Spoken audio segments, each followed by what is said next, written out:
does help if you actually click go live, doesn't it? Right, I'm still adjusting this camera for a second. I hope it's working all right. It should be. Good evening, everybody, anybody who's come to join. Thank you for coming. I know last week we kind of dropped off a bit on doing these Gaunt things. So I did dry brush a couple of them to give them the last touch that I've given to pretty much everything else, just to bring it out and have a look. Evening, Beaky Buzzers. How are you doing today, mate? I hope it's all is good. And was it your? I think you had a trip today. I hope that went well as well. Yeah. So as I was saying, because it was you I was actually talking to when I was doing it. So I left them all looking like this last time, and I did give a couple of dry brush just so I can see what it's going to look like because I was curious, and it turned out okay. And obviously I chose the bigger brain bug as well, just to do that with. So I'm going to do the rest of those, which is another 9, and then finally I've base coated all the termagaunts, all of them, everyone. So I can get those dry brushed and then painted. So that's the plan for tonight anyway. And then that will give me the full Leviathan half of Tyranids painted and complete. Which also means that the combat patrol for the Tyranids will be painted and complete. And that'll be the better way that I can get people to play. So, seeing as my first stage with any of this at the minute, because I've not done the base dry brushing for these, and I've not done the finishing dry brushing for these, and all of it requires ivory, and lots of it. So, let's double check a couple of things first.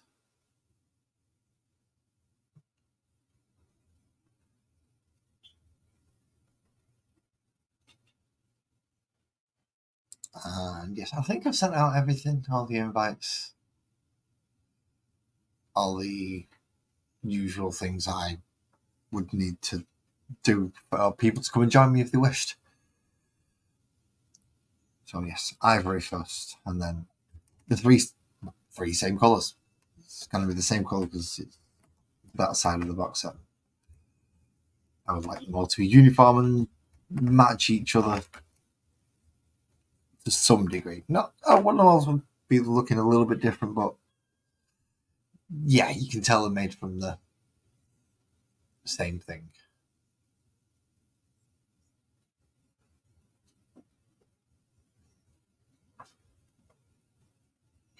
Oh, wonderful. So yeah, plastered up fingers for tonight then. Hopefully they don't sting too much. Don't go getting any vinegar in your chips. Me, however, I'm not too bad. Sorry, I'm just cleaning my palette a little because I didn't properly at the start. As I'm just now realising it'll do. It'll suffice. Yes, I've been running backwards and forwards from a couple of places, going here and there, and also putting a wardrobe up, which was fun. Putting wardrobe, flat pack furniture up is always interesting. You never quite know how it's going to go, and this one went quite well. I do have my cat in the background as well. So the cat meowing because constantly wants feeding. Bowl full of food.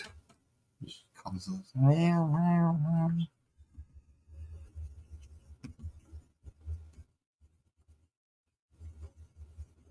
Right, so I'm going to start with these ones because I want to see how they're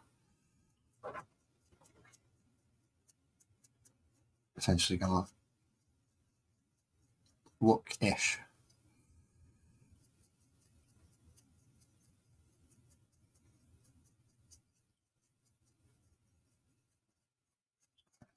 And it's kind of like doing it this way. It's kind of like paint a monochrome first. And then go, right, okay, that's where that colour goes, that's where that colour goes, that's where that colour goes. And then put all the colours on and then do the same thing again just to bring out the raised edge. Very, very, very, very lazy way of doing it, and you miss a whole lot of detail that can be brought out and painted up if you was to do it other ways.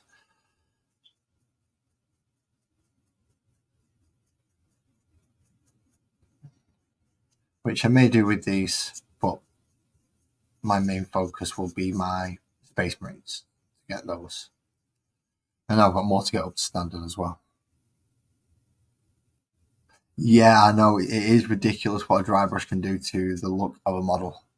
Going from just, yeah, it's all black to now all the detail goes ding and pings out a little bit. And it doesn't take much of a dry brush either, really.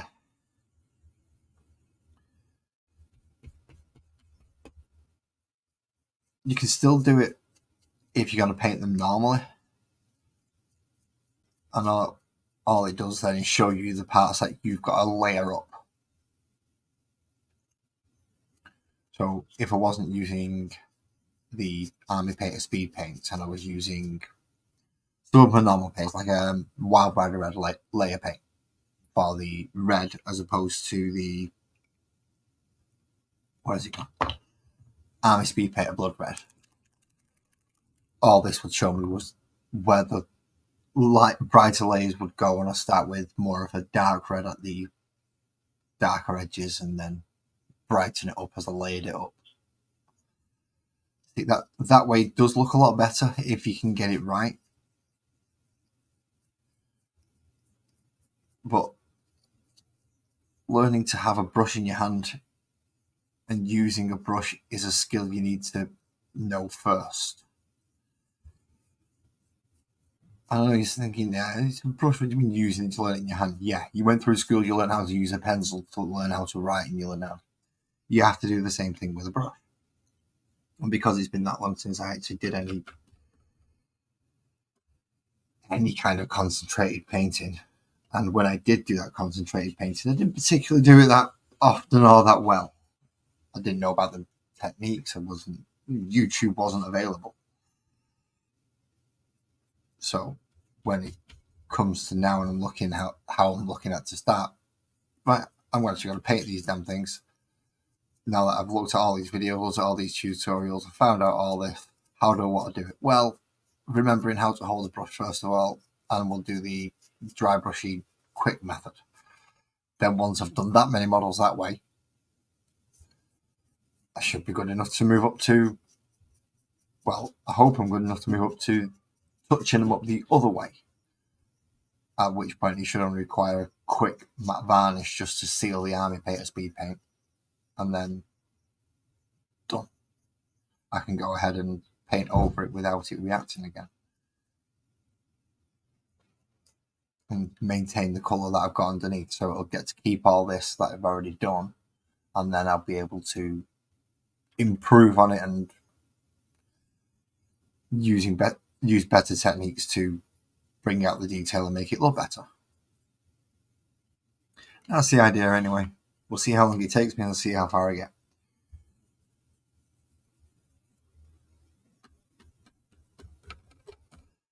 At this point I've got, 29 models to dry brush. Oh, the joys. Joys. Tell you one thing. By the time I finish painting all the models that I have,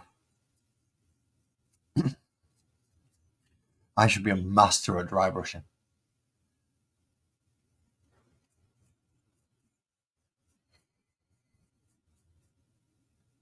I didn't do that on a lot of them. I don't think I did that on any of them, which is key point. Yeah, go down the bloody spine of the dumbass.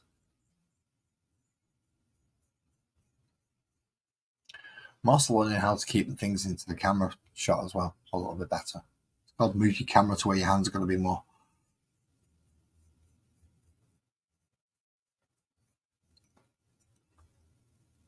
Rather than try and have the camera where you want it and put your hands there, just move the camera to where your hands are going to be so much easier.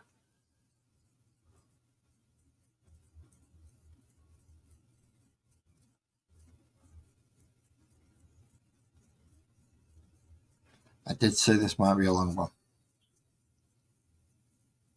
I think I did anyway in the title, or at least in the description.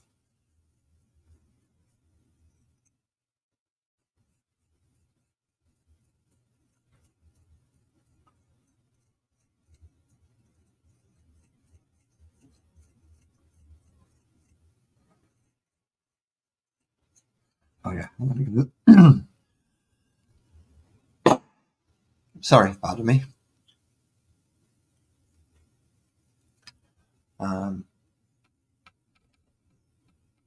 Yeah, give these the first dry brush, then go on to these ones, which are actually going to look better that way,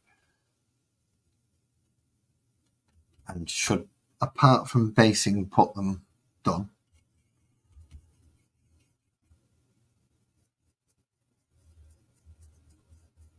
Then we'll come back to colouring these ones. Obviously, with them being 20 of them, by the time I get around to coming back to the first one, the colours should be dry enough for the second dry brush. Good evening, Lee. Good evening. How are you doing? Hope you're well. Ah, damn it. Right, I can't seem to find my Twitter thing because it's changed to, is it X? That thing. That Twitter's changed to. And I don't bloody use it. But then again, I'm kind of split Discord because I'm going to have to go reassess my groups that I'm in. Because some of them are just ding, ding, ding, ding, ding, ding, dinging all the time. Or at least set the priorities.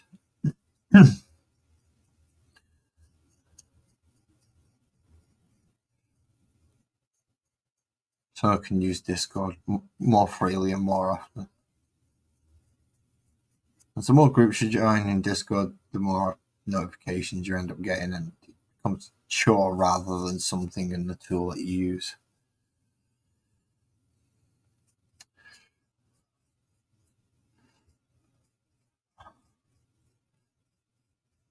Oi, leave the scouts alone, you.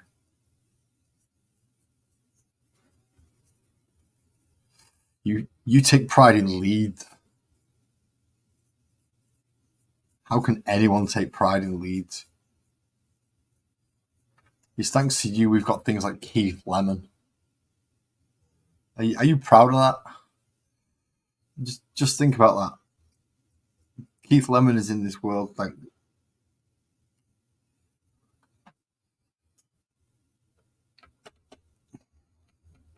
anyone who can praise leads, just like, no, nah, you can't criticize a scouser.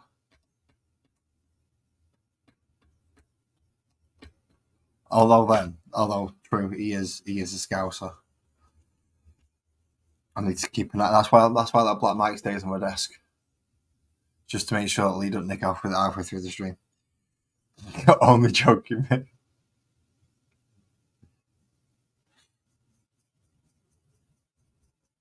It was a nice gift. I like Buzzard. Buzzard gives a nice gift from Buzzard. I don't want the scouser nicking it. It'll be the ultimate insult to him.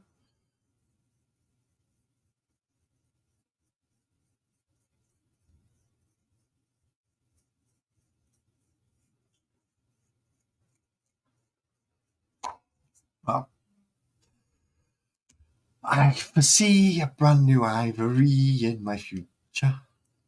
I know, I can't sing. I shouldn't do it. I should stop.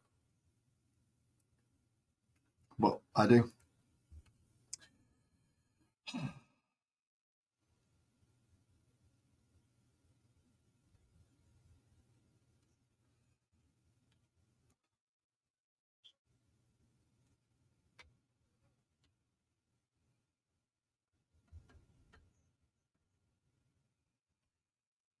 So go on, Lee, what are we working on?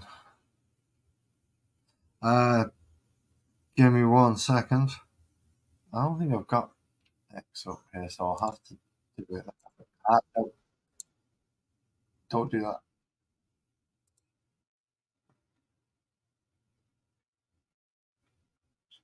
Oh, what's going on now? I'll close that. Copy that. Open it again. Now go back to the thing that sounds awful because it's my voice.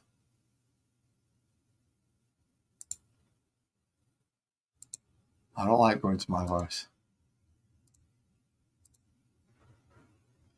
Well, you're making me do stuff. See, it's telling me now. It's even telling me I don't like my own voice. Right, go type something so I can pin it.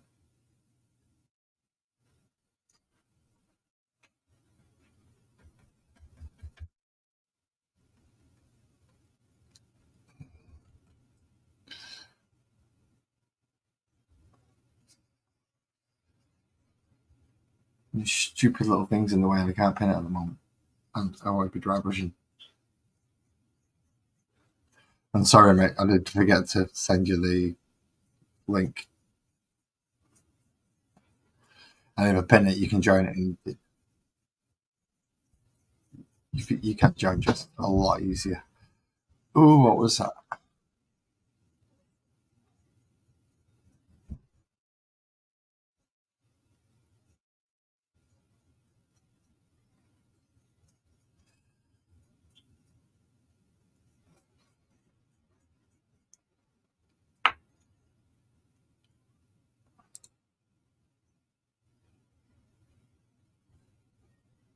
This is how the problem started last time. I can't pin this. I'm going to have to type something I don't want to type.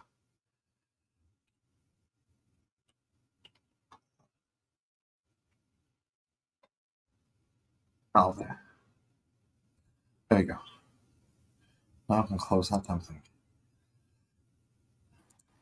You could have just told me you was working on a house. Cardboard K. You could have just told me you was working on a cardboard. That would have given me the message so that I didn't have to type it myself and go into all that bit. And then I could have just pinned the message. Yeah. So how are you doing anyway? Sorry. I've not long come off another stream. Oh, Jackie's gonna be killing you. So you get No. I was actually on another stream getting interviewed. Oh, go on. Who are you getting interviewed by? Or has it not come out yet? Has it not been launched? No, Oz models. Nice. In Australia. So, yeah. Are they also trained? No, he builds plastic kits, but I'm dabbling in all sorts of different stuff. Oh, so because you're just going scale scale kits rather than limiting yourself to a train track only. Yeah. Well, this is I got. Do you want to know what would be nice? Go on. Could you do like a bombing run on a city, for instance? I've got a bombed out chair. I've got a bombed out building. Yeah, but that's one. And have you got any planes overhead to be dropping said bombs? No, I've got a plane kit to build. I'm actually building a slate mine at the moment.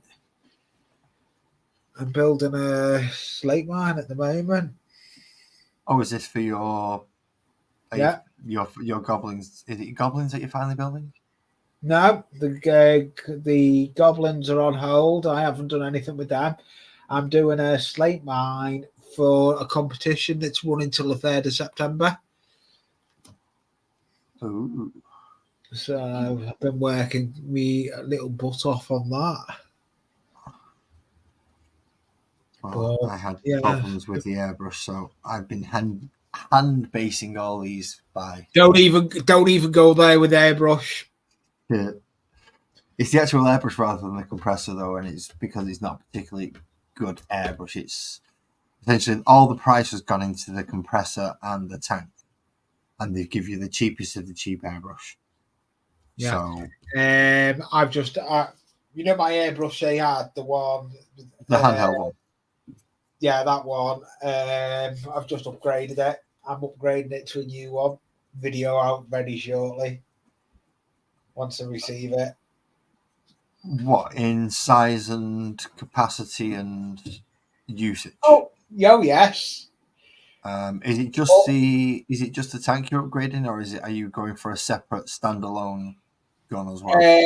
Basically the airbrush I'm upgrading at the moment. And then I'll be getting next week. Next week I've got the airbrush coming. Then in about 2 weeks I've got the new compressor coming. Sorry, mate, I've just been disturbed by a problem that has arisen. This one's muted anyway, so that's not too bad. So if this one dies but accidentally because it runs out of power, that should be okay. Because, well, you can still hear me and you'll still be able to see what I'm painting, so that's good. However, I can no longer use this charger because it is needed elsewhere. Yeah. I'm getting the airbrush. I'm getting just the charger. The airbrush I'm getting has got the tank on it on the side, or it can use the glass jar underneath it. So it's so it's not a gravity fed. Thank you very much, Buzz. Yeah, yes, the mic test last time did work. Yeah, it's not a gravity fed. Video will be out very soon on it when I receive it. Well, I've not used one that requires that isn't gravity fed. I've only used gravity fed ones, so I don't know what it is gravity fed. It still is gravity fed, but it can be used on two different ways. The two tanks. All right, yeah, but the one underneath, how's the one underneath gravity fed? Because gravity means that it's using natural gravity to pull the. I don't know. I don't know how it's going to get the paint up. It's not quite underneath, you know. Oh, is it more like a side feeder? Yeah, it's more of a side. It's the side. Are you on your PC at the moment or a laptop? Yeah, I can try and see if I can find the one I've got coming. Bear with me. I was going to say, yeah, if you can find, can you find it on Amazon or? It's not off Amazon. Yeah, or as I said, or wherever it comes from. Yeah, I'll find where. If you share the screen, I can bring it up and actually have a look. As I said, I can actually bring the one up that I'm using. As I said, it's because it's an all-in-one kit, and the tank and compressor that you get with it, you can tell all the money's gone into the tank and the compressor, and the airbrush has been thrown in just to sweeten the sales. Yeah. Essentially, make sure you get the sales. Well, yeah, tank and compressor is worth that much on its own. Yeah, but if we throw that airbrush in that costs us like a $5, then we can sell like 400 more, and we make a shitload more money. So I'm gonna get it now. I'm just looking for it now. I'm going full out because I've got all sorts of airbrush cleaning stuff and proper cleaning pot and everything now. Well, that's the thing. I don't have any of the cleaning stuff, so it's quite clogged, this airbrush, and it's not mine, so it's been used by his owner, obviously. Yeah. So I get it in whatever condition I borrow it in, but we'll get it from them in, and then. Oh, I forgot. I'm not going to be able to go. I'm not going to be able to go and have a look at it. Yes, I am. Yeah, you just open up a screen and share. Yeah, no, it's not that. I've had to reinstall. I've had to do a lot of updates on the laptop, and I'm having to re-sign back in. What, just to type in the name of the airbrush and bring it up on a web browser? I'm getting it. Yeah. I don't need to see all the personal details. I just need to tell me what. Yeah, what bear with what's the name of it? What's the name of it? I do not know. I'm going to get it now. All right. Off there now.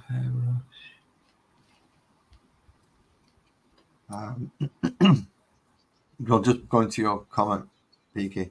Seeing as you said no background noise, I know that dunk dunk was picked up by the microphone. That shows how loud that dunk dunk was because it cuts out all background noise. Nice. Mike still picked that one. Drops. I'm guessing his little and drop something. Who knows? Who knows? It's got I've been one of sitting them. down to do like 30 of these. Maybe not the best idea. Should have broke up into 10s. But at least get them dry brushed. It's not taking that long. I've already done 10. And I've been going for what? Oh, it's going to be easier going to me at Amazon.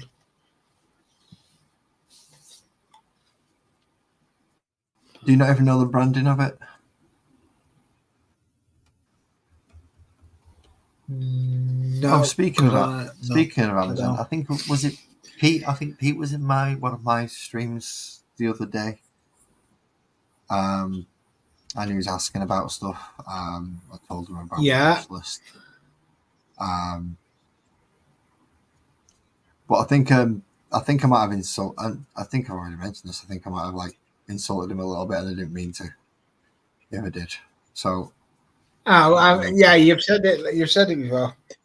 All right, yeah, fair enough. Yeah, I shan't repeat myself.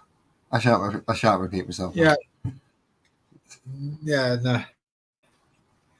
If you pop in, I shall say. But if not, I shan't. Oh, we got 4 people. Hey. Oh, good evening, everybody else. Wait a minute. Am I still a viewer? No, I'm not a viewer. Just for a moment, then I thought I was a viewer. I really screwed up the thingy.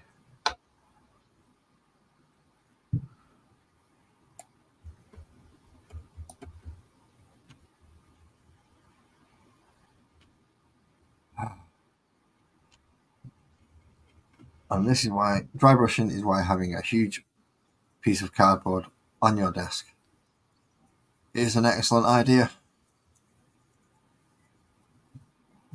Yeah, it is. Either a piece of cardboard or a dry brush box. Yeah.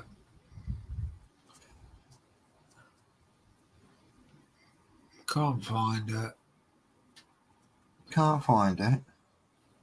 No, I'm looking on where I'm getting it from. I've done a big update on my laptop, and I'm still not signed into a lot of things. Don't tell me you just put it to Windows 11 or something. No. I've just got reinstalled Google browser. I've reinstalled a lot of things. I've reinstalled a lot of things. Yeah, I always use Google. I don't like any other browser. All right. I know a few people that have gone to the Microsoft one. I don't use Google. I don't use Chrome. I lost Chrome ages ago. Yeah. Firefox was a staple for a while. Firefox is not as stable as it used to be. I said it was a staple for a while, but yeah, I've changed since then. Yeah, it's not stable at all. I used Chrome. It was good. But what it did. Edge is not that bad. Yeah, that's the Microsoft one. That's the free one that comes with Windows. Yeah, that's what I mean. Yeah.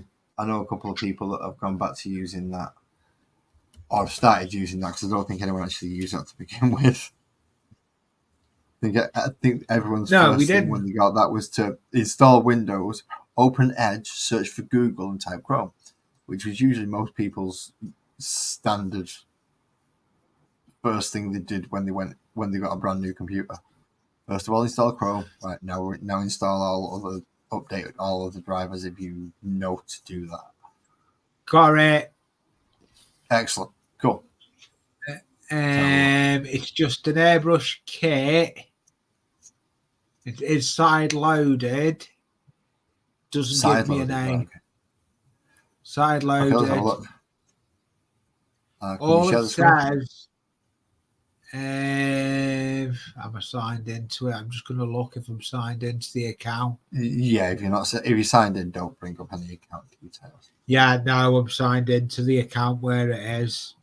Unless it's channel related and there's no other details than channel name, then no. Yeah, no, it's not channel. No, it's a site I'm on. It's got a 7cc and it's got a 2mm and a 3mm needle and a 5mm. Not 2mm, not 2, not 3, and not 5 needle.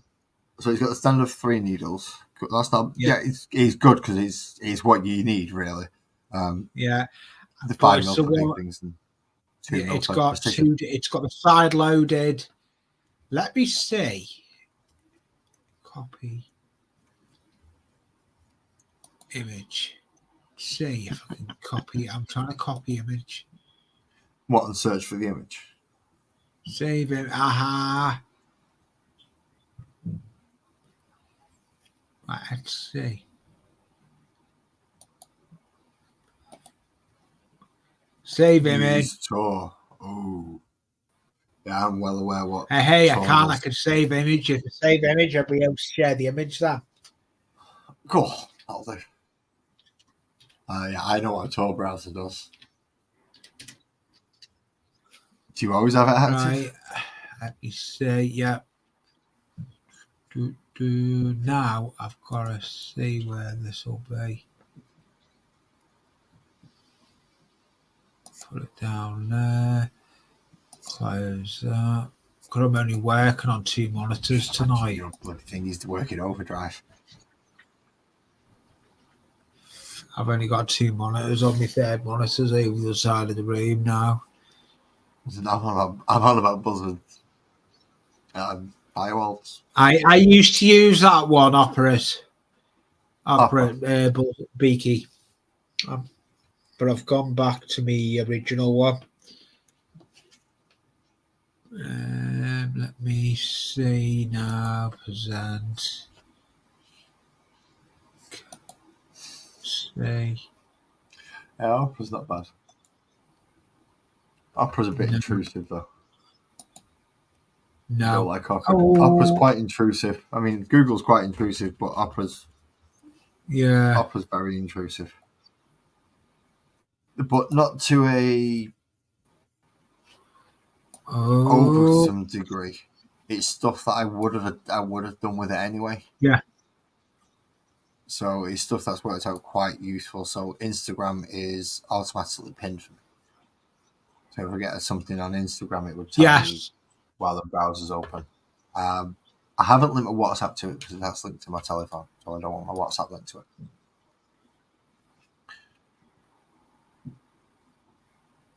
So that's not on there. Sorry, not Instagram, Messenger. I need to see if I can put Instagram on it, actually. If we can, that'll make things a lot easier on there as well. Right. Present. Shared screen. Let's see. Is it giving? Hey! Got it. I'm going to do it now. It'll be appearing in the basement.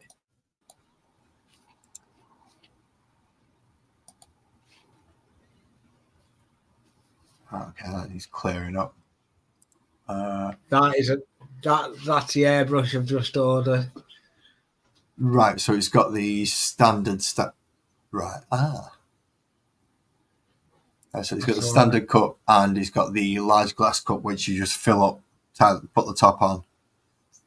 Yeah. And then off you go. Yeah, that's the one I've just invested in. Right, the body. How accessible is the body? Do you have any idea yet? Because for cloggages and cleaning, you need access to certain parts. The whole thing strips down. Where you can see the back half of it. Yeah, they usually come off. Back half comes off. The front needle bit comes off. It completely strips down just to where your button is. That's all you're left with. Right, but I can't know. My mouse doesn't show over it. But see where the black dot is? I know where you mean. Front of it. Yeah. Right. From there up to the joint where it unscrews. Yeah. And forward to the joint where it unscrews, so you can take the needle caps off and replace them. Yeah. Then I've got the. Right. That's a solid piece, though, isn't it? Yeah, that's a solid piece. But I've got the proper cleaners. You know, the pipe cleaners for it. No, it's a side feed beaker. That's where my interest in these. Yeah. It does look a nice airbrush. I've got the. It looks like a nice airbrush, but I'm not so convinced on the side feed. See, any additional points of screws or detachment automatically introduce new problems with leakages and air.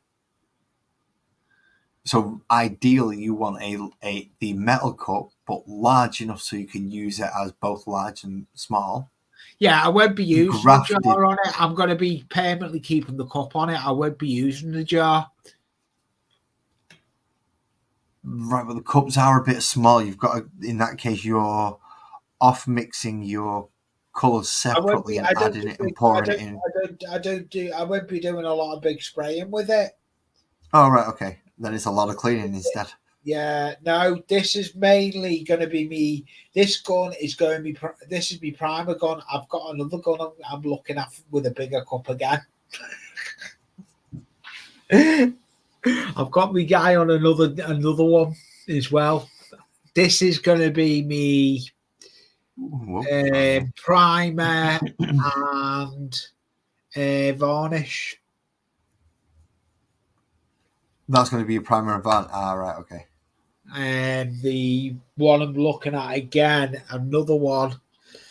In that case, I suggest you put it the other way around. You have 1 cup for varnish, 1 cup for primer. I'd use the jar for primer. That's what I'm doing. Yeah, that's what I'm doing. Cleaning it's still going to be pain in the. If you're running varnish through it, you're going to have to be using thinners and chemicals and stuff to clean. Oh yeah, I always use thinners anyway. Which is what I need to. Yeah. Ideally, what I need to clean this other airbrush with is a thinner. Well, I'm going to show you something. I'll show you my cleaning kit. What's that? I'm just catapulting.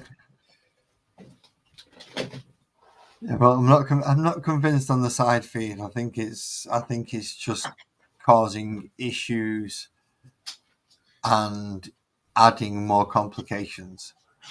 The old adage: the more buttons and knobs it's got, the more things can go wrong.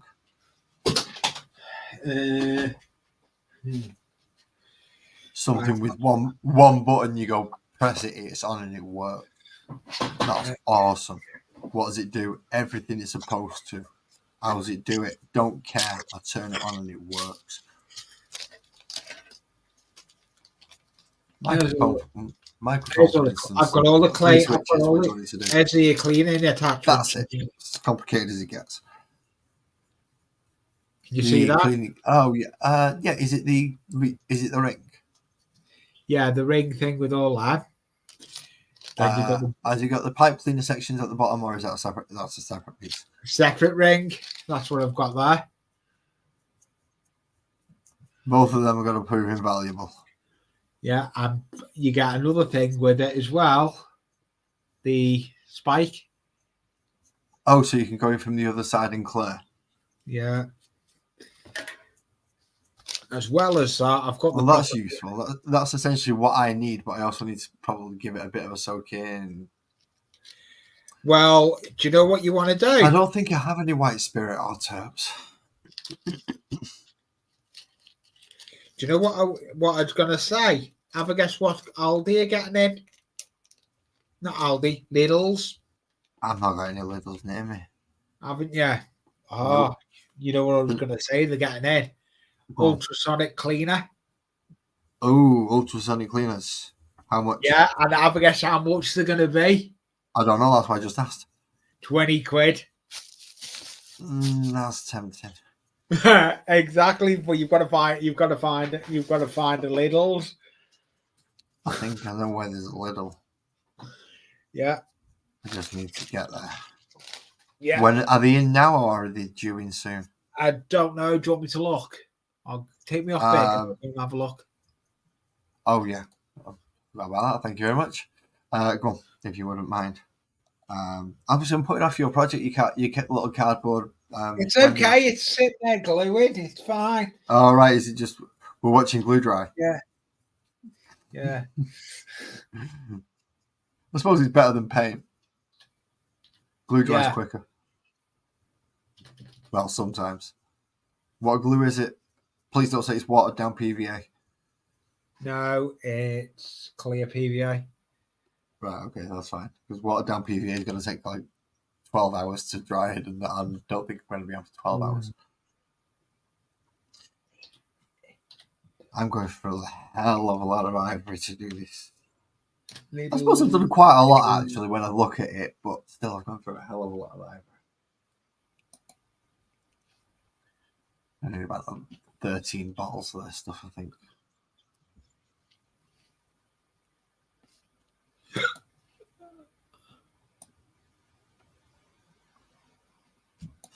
Black can just get black. Black's black. Do we due in the store today? Oh, don't say stuff like that. Yeah, do we due in the store today? It says today. I think the closest time I'm going to get a chance to go into a Lidl is going to be like next Thursday. Probably have sold out by then. Yeah, in which case it's a question. Oh shit, that is just way too much. Remove.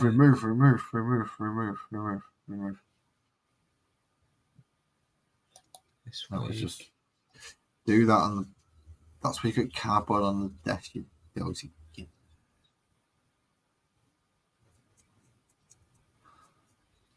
So, have you had any more regular guests up, or have you been having a roaming panel on your show? It's me. I've got. I stream twice a week now. I do Wednesdays as well now.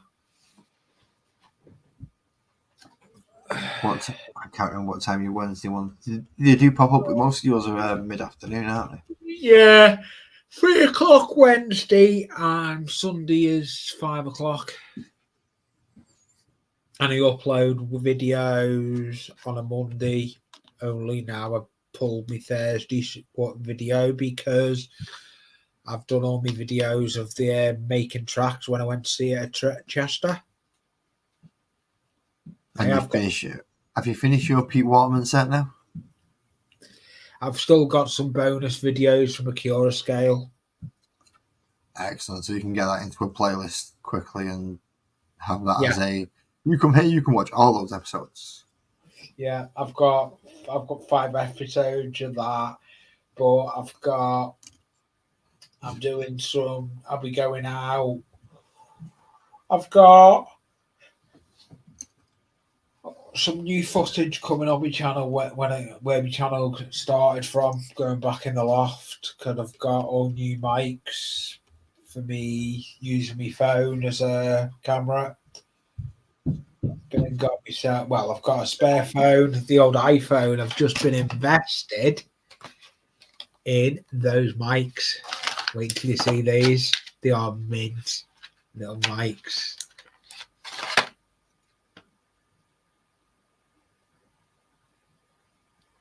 I'm telling you now, that was better.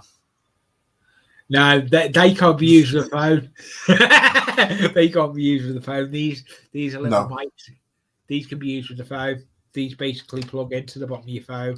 You've got through Wi-Fi on the iPhone. The plug in with that little attachment. So they make me sound a lot better for me when I'm recording away from the studio. Basically, when I'm away. Oh, so it's your portable mic as opposed to your desk mic? Yes, the portable mics, basically, yeah. For me recording away from the studio. Was that double-ended? Was that a stereo mic? Was that a left and right? It's was just a single microphone. No, two different ones. It's a full. It's a set with two separate mics. So one at one end, one at the other. No, one. I'm gonna get. Yeah, you have to get it out again because I weren't paying full attention. I've got a lot of dry rushing to do tonight, mate. Right. So yeah. Okay. So no, it's not what I was thinking. Right. Okay. Yeah, you can have one attached to you, one attached to your selfie stick, where that I'll be picking up the sound. So it's that's what my idea was with it. Well, I'm assuming it's for doing one-on-one interviews. Yeah, exactly. That's what it is for one-on-one interviews. Because I have actually met a couple of YouTubers. I met New Junction, Richard. Nice. I should have gone back on the Saturday and I would have met Jenny Kirk and Craig, Iron Horse Route, but I didn't go back on the Saturday because my other half wasn't too well, so I couldn't go. So it happened. You can take me off big now. Thank you so much. It's fine. Yeah, he would cut a lot of wind noise out for outside vlogging. Oh, yeah. Then again, if you do a replica of a certain train that passes close by, there's no reason why you couldn't go outside and go, and there's the real thing. Yeah. And do a transition from the real thing into putting into yours and coming across. Find somewhere that looks similar on your board. That's the idea I've got for it. I've got it for doing filming on my layout as well. I'm going to be using them for filming, running sessions with my phone. I've got big ideas with them. I'm buying another phone that I'm going to interlink as well with StreamYards for on my streams when I'm streaming as well. Well, it depends if you insist on running panels, then yes, StreamYard. If you're going to be the only one up there on that live stream, OBS is probably better. I'm looking at other softwares. at the moment, but I like my StreamYards. I get a lot of facilities with my StreamYards. I record on StreamYards. And don't get me wrong, it's very, very, very useful. Good evening, Jessica. Evening, Jess. Got on about 10 minutes ago. Well, you can tell us about your tournament in a minute.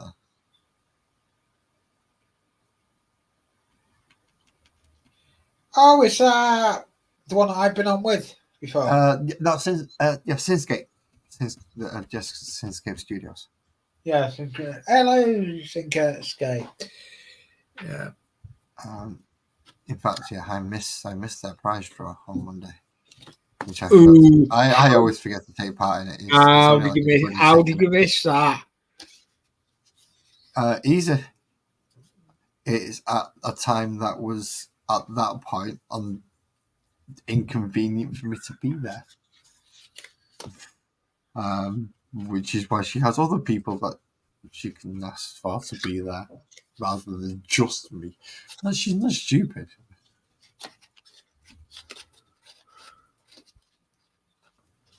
Just because she lives in Scotland, there's nothing to hold against her in Scotland. Yeah, she's not stupid. She's just bloody daft.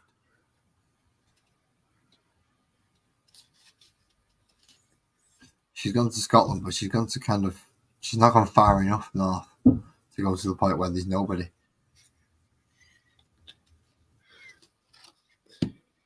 That's the best place in Scotland to be, where there's nobody.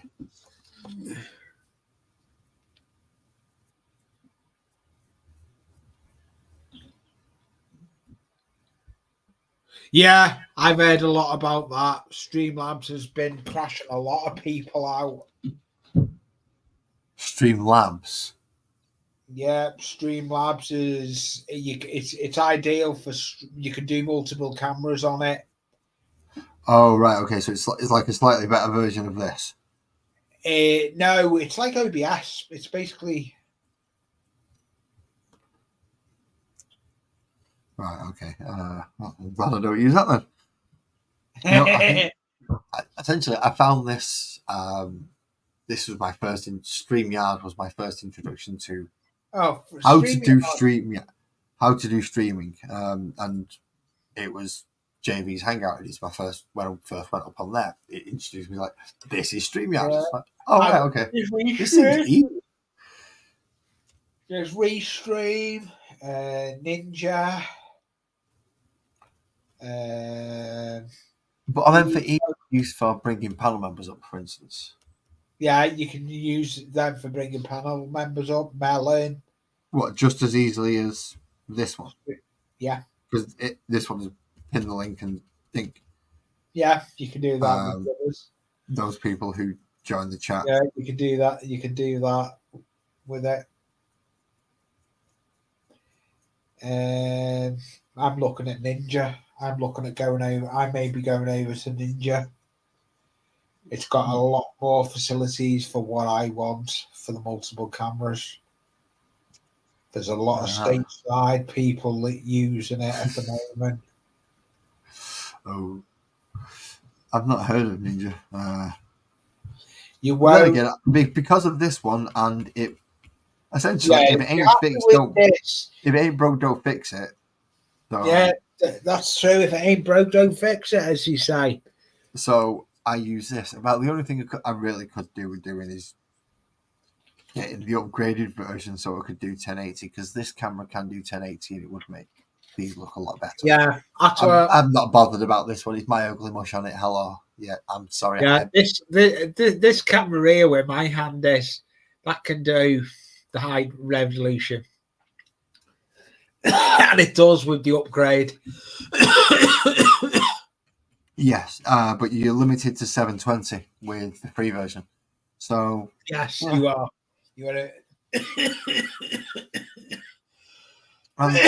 You are. It's fine. Yeah. I still need to look at the upgrade if I want to do anything better. Yeah, that's you've got the idea on that one. Ninja is ideal for a second camera instead of the laptop. Well, yeah.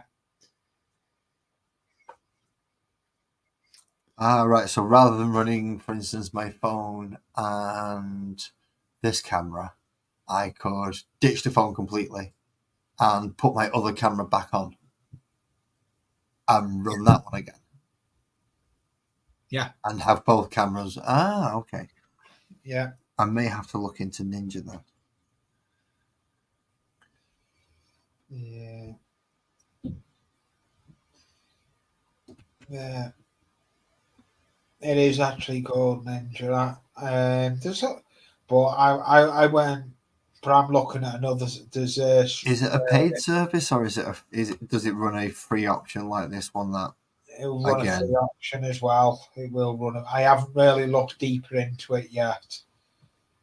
I need to. I have no intention of doing it right now live on stream because I've still got one tooth. I've done quite well on the termagaunts so far, but then again, that's only the base dry brush. Still got to paint all the damn things yet, and then do all this again. And this is already so we're looking at least another hour, probably 2.5. I'm guessing another 2.5 hours from now.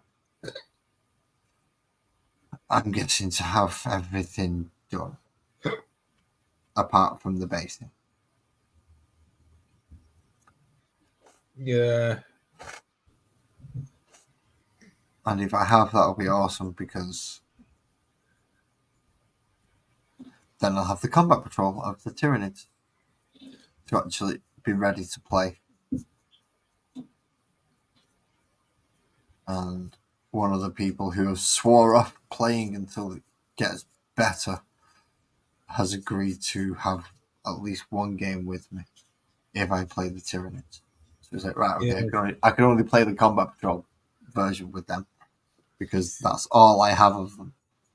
Even then, Yeah. it means I don't get to use everything I've got, which I'm a bit gutted about. I'm tempted to ask him if I can proxy, so I can throw the couple of dreadnoughts in as extra card effects and things like that. Yeah. But that also means digging up a hell of a lot of Space Marine troops. They go, right, I've got even more of these things, and these are going to be these things, and these are going to be these things. Yeah. I don't even speak to William. I haven't spoken to William for a while. William? New Ferris? Oh, right, New Ferris. Yeah, I haven't spoke to him since. I've seen him about in streams, but since they're streaming on their own now, I haven't bothered. I don't. I know Okay. he's. I know he's still painting his stuff. I was watching Black Magic Craft, one of Black Magic Craft's videos yesterday. I don't know if you watch Black Magic Craft. I don't get the notifications if it goes live. Oh, he does a live on a Sunday before I go live.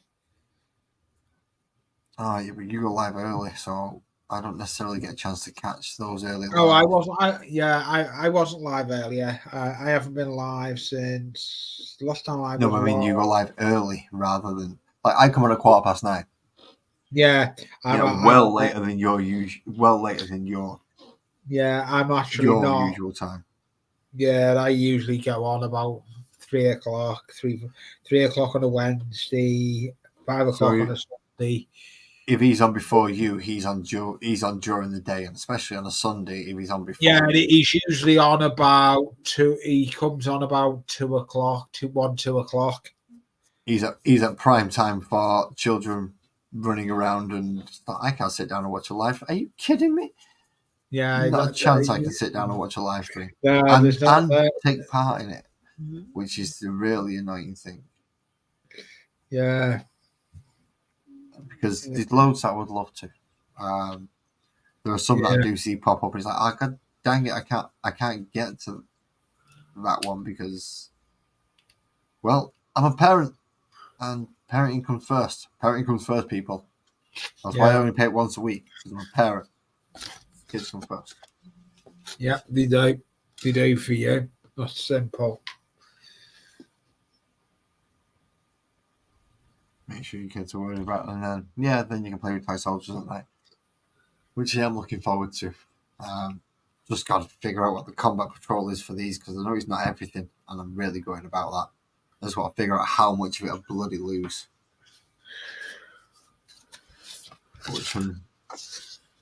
If I lose too much, I'm going to be really good because I'm going to be against Grey Knights and them Terminators, and that Nemesis Dreadnight's just going to tear through any of my little crap. So all these I'm painting tonight, if all I've got is them and, let's say, the little wing thing and a couple of others, like the Leapers, if that's what I've got, I'm going to lose. I guarantee I'm going to lose. He's going to have Terminators and Dread Knight armor, and that Dread Knight armor is just going to be damn near untouchable. I hate my glue bloody pot. You what? A glue pot? I've got ones with changeable ends, and I think some of the ends are blinking blocked. Okay. Needle. Depending what glue what it is. If it's one of the ones that has already got a needle in it, so if it's one of those ones if it's one of those that's blocked, you need a lighter. Oh yeah, I've got the changeable ones, not on mine. So I pulled up. That's why mine's partly black there because it's blocked. No, Yeah, it's unblocked. mine Good actually. evening, Jessica. You seem to have a lot of things coming out now. Wet palette, a huge pile of models in front of you, and a lot of work to do by the looks of it. I just Hello. Just trying to set my camera up so it's decent. Well, I'll let you do that so you can see what you're doing. What are we saying? You glue pot. yeah, I've got the same one as I've got the one you've got, but mine I can change those nibs. Right, okay. No, I just use a lighter on mine. Yeah.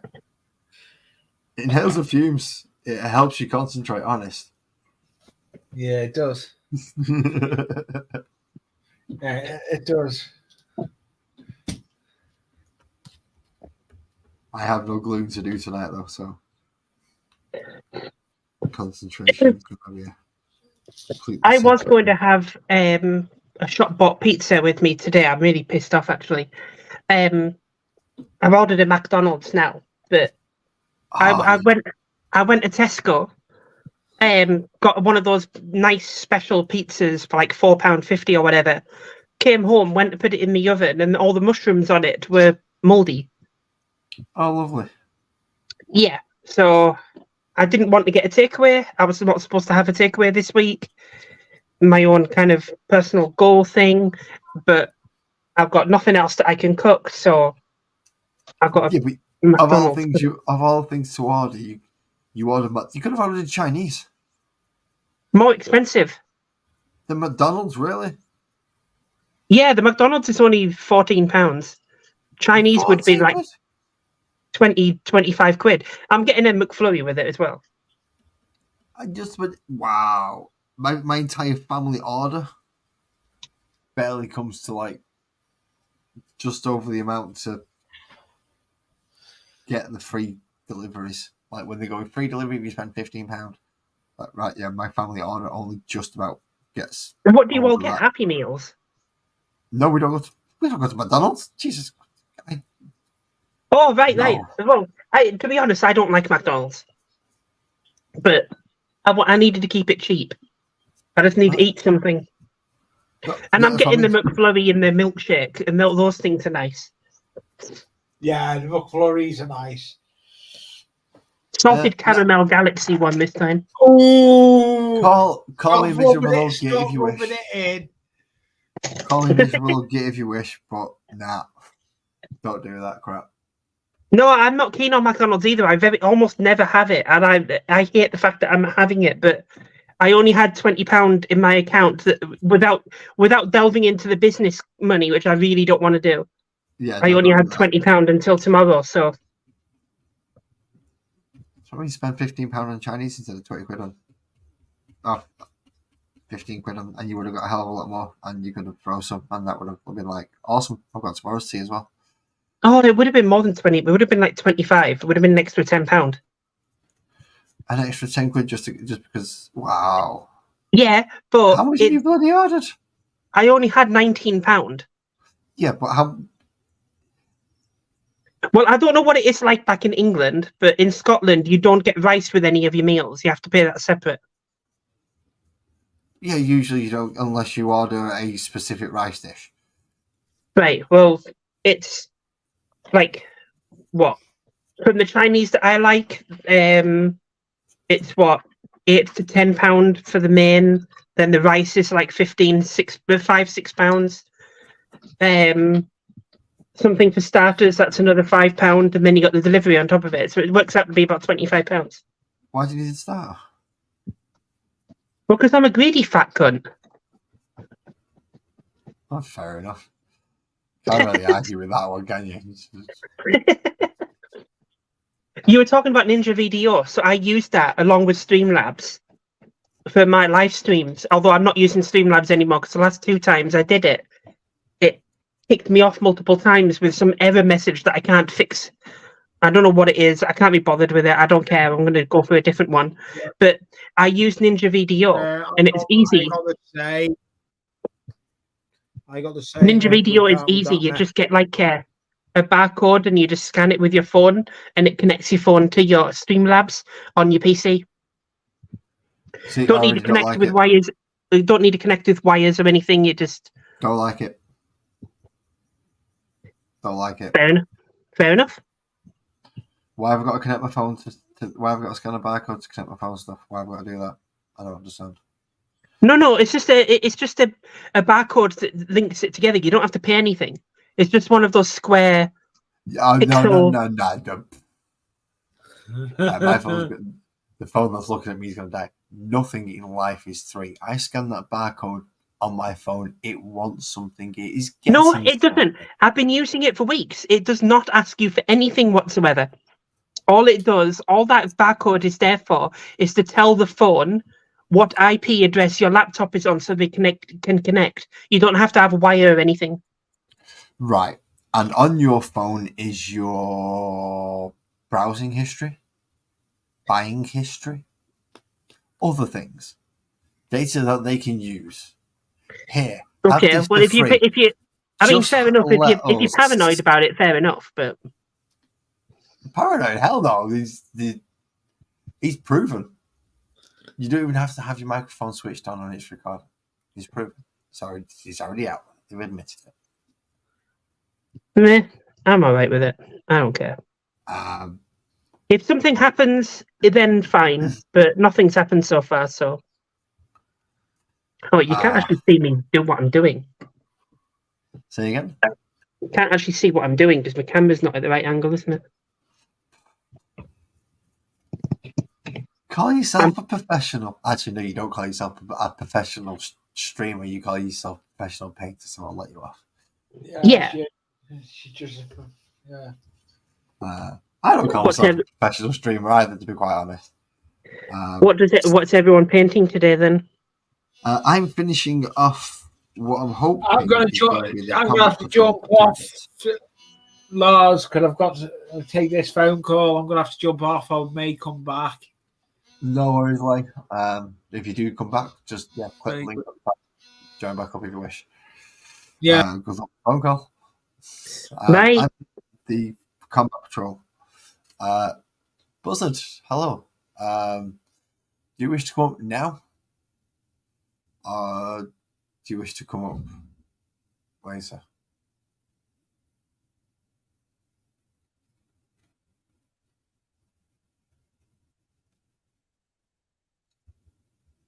Oh, is he press the link for Streamlabs? Yes, he has. But yeah, you can. Cool. Right, cool. Evening, mate. Yeah, to answer your question, Jessica, I'm finishing off the Tyranids from the Leviathan box set in hopes of it completing the combat patrol so I can actually use them to play a game. Okay, cool. I'm just doing the orcs, the little grots and an orc for my Stomper commission, and then that Stomper is finished. Evening, lads. Evening, Jessica. Hello. Well, I had a choice.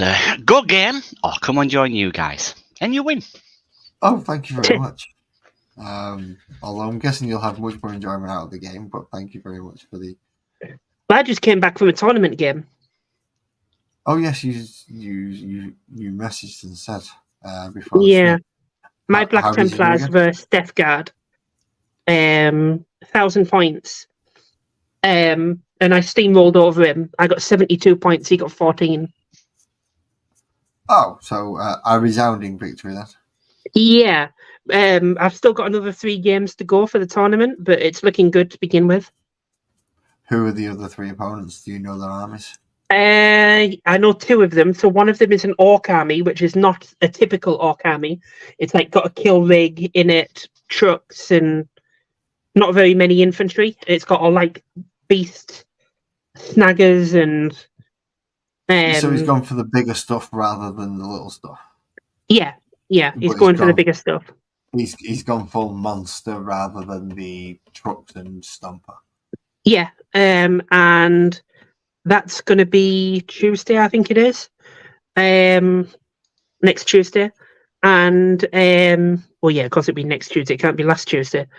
It obviously can't be last Tuesday. And then I've got what am I playing next? I know it, but I've forgotten it. And Necrons? Have you got any meta players in this? I've got no Necron games coming up. Oh, for God's sake, I can't remember what that one was. Was it another variant of Space Marine? No. Don't think so. Oh, who was it? Nathaniel. Oh, I'm sure it'll come to me in a bit. But it should be fun, because my Black Templars are... Every game I've played with them so far this month, since making this list and practicing with them, I've literally wiped the other enemy off the board. And it was fun today, actually, because he had Mortarion and he had a Demon Prince, and both of them charged me and I killed him. Oh, nice. Yeah, so Helbrecht and the Emperor's Champion. Helbrecht and the Emperor's Champion in combat is insane. I've got to say that's particularly unlucky on Mortarion's rolls, though. He did well. He wiped out the unit that Helbrecht is with, but Black Templars have a stratagem that allow my models to fight back even after they die. Oh, right. So the rule that the Hellblasters get a standard, they kind of get. Yeah, they get a slightly better. They get a slightly better version of it. And then basically he attacked me. He killed most of my unit. Helbrecht and Emperor's Champion were fine. Emperor's Champion bitch slapped the Demon Prince easily into oblivion, and Helbrecht finished off Mortarion. Helbrecht is a powerhouse in combat. He really is. It depends what beast sniper he's going up against. If he's going up against that big boss, he might get squished. I don't know, because at the beginning of the fight phase, I can cause 6 mortal wounds straight off without doing anything. And then I've got... If he's got the Squigosaur thing, the one on the Squigosaur, that one, 6 mortal wounds, he's not going to slow it down when it gets to attack you. Maybe not. Who knows? But we'll see. It'll be fun. I play for fun anyway, but obviously winning is still obviously enjoyable, but I play for fun. You've built a semi-fluff army. I've got a semi-fluff army, but it is competitive. My army is competitive. That's what I meant by a semi-fluff army. It's not. It's loosely fluffy, but look, he can play a game. He's not going to roll over like a normal fluffy army would against a competitive army. It's fun, because in deployment, I have 3 things to deploy. That's it. What, and everything else is deep striked in? No, nothing deep striking. I've got Helbrecht with a Crusader squad in a repulsor. And then a repulsor goes on the table, right? Okay. Yeah, and then I've got Emperor's Champion with an assault squad in an impulsor. So and then I've got a storm speeder hail strike, and then a unit of 5 Infernus Marines that come in on strategic reserves. See, Infernus Marines. Good evening, captains. You're in the pub, good music, hot women, and vodka, so I can go. Yeah, but do you want another thing about you being in a pub with good music and hot women and vodka is you're sat in the corner drinking that vodka, and all the hot women are ignoring you.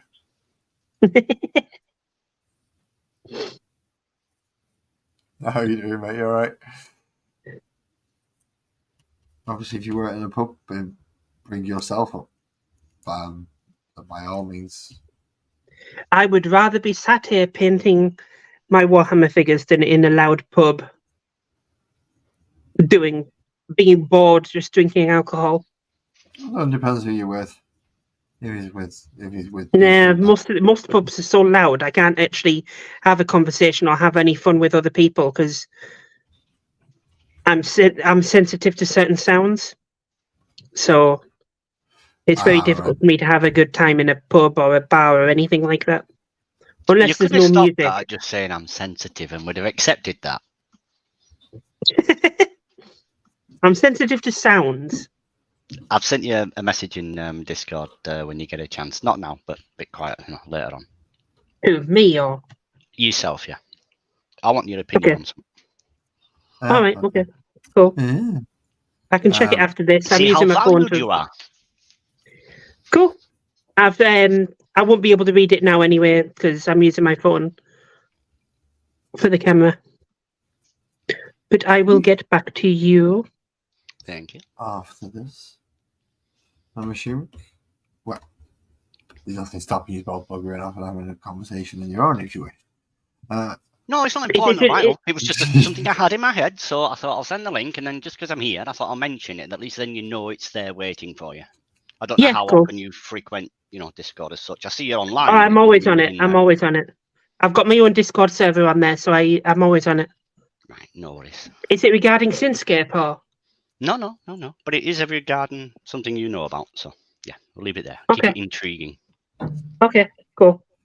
Ooh, I will check it out later. I am intrigued. A mystery. My food is going to arrive soon, but don't worry, I'm not going to have the food in front of the camera. Just there won't be anything happening on the camera for a bit. Well, to be fair, I was thinking about putting my webcam on and just turning it down on the desk. I've got nothing to show you, but I was feeling, I wanted to match because there'd have been 3 of you, and that might as well have a 4th. Well, I've dropped down because the camera, my phone has run out of battery.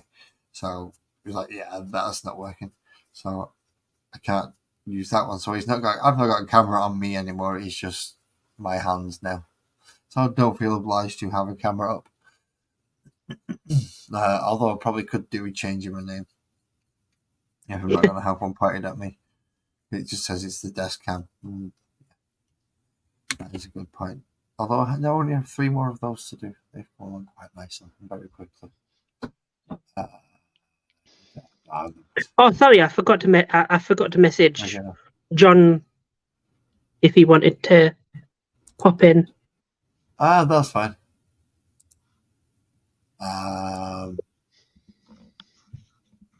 How do I do it? Oh, yeah. That's looking pretty small there, Jessica. What you got in your hands? This is a grot. A tiny orc. I'm painting it for decoration for a very large model. And the very large model, I can show you, is now fully painted. Ooh. That.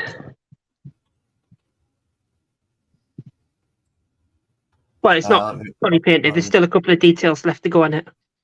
Yeah, I've still got one of them to paint. Sorry? I've still got one of those to paint. They're annoying to put together, and I didn't really enjoy painting this one, but... No, I'm not enjoying painting mine. I've left the art glyph face off the front. I didn't like it. So I've just got more panels to paint instead to try and make it look half decent, and I'm really not looking forward to the having to, there's my food. It's a model that I've been putting off for quite a while. Yeah, I mean, I couldn't put this off any longer. I've had it a month. No, yeah, nearly painted. Right, my food. Dude, stop mentioning food. What is wrong with you?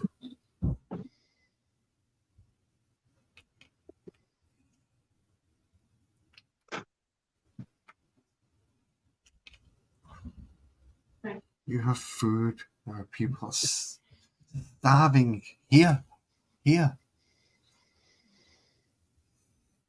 don't know what I could just do with right now. Some mango chutney, cheese, and jalapenos on toast. Problem is, my missus is upstairs and not actually listening to a word I'm saying. So, also, unless you're intending to take a drive down and doing it for me, I think I'm pretty much screwed at getting that.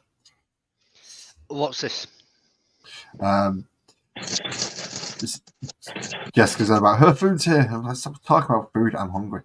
I'm not going to be making you any food, fella. That's yeah, not exactly. happening. It's like unless you intend to drive. If I'm making it, I'm eating it. I mean, you can make enough for yourself. That's fine. Just make me some as well while you're at it. Come round and drop it off.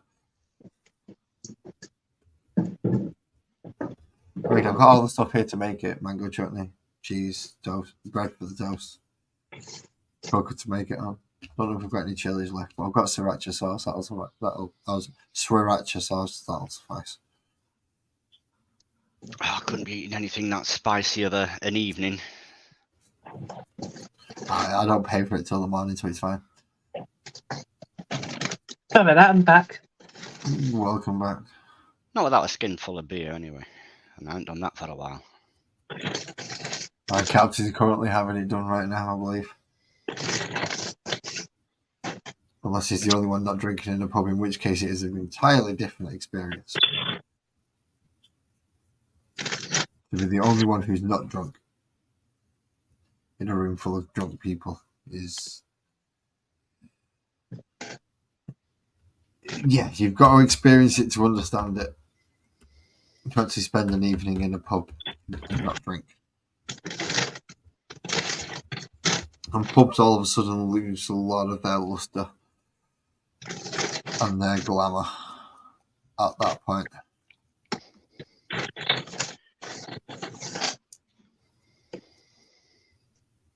So if you kind of go off drinking, you kind of go off all of that. Don't get me wrong, if you are drinking and you're in a pub, and you're in a nice enough pub, it can be a very nice night, a very good night. And if you go to the wrong bloody pub and it's just full of dickheads, then it's just a waste of money, essentially. Bar life's changed a lot. I notice it generally does as you get older. When I was younger, yes, I would have been in the pub with probably with just like Captain at this age, at this time. Even though his midweek is a Thursday, finish work, go straight out. Yeah, but Captain's, he's in an Irish pub. I mean, they're completely different. They still have an atmosphere. They're still local, as a rule. True. And actually, that's freed up an option, actually. Me and my missus were looking for somewhere to go for my birthday this year. And with the original prospects, although they did potentially include going over to see Captain, not quite fulfilling as scheduled as I thought they were going to be. I may actually take a trip over to go see him if he doesn't mind, but he can't hit because of the music in the pub. So I'm going to have to message him. You were planning on a trip to York, were you not? Well, that were. ABB came over, and as York's a nice city. Very nice city. Can't deny that. York's a beautiful city.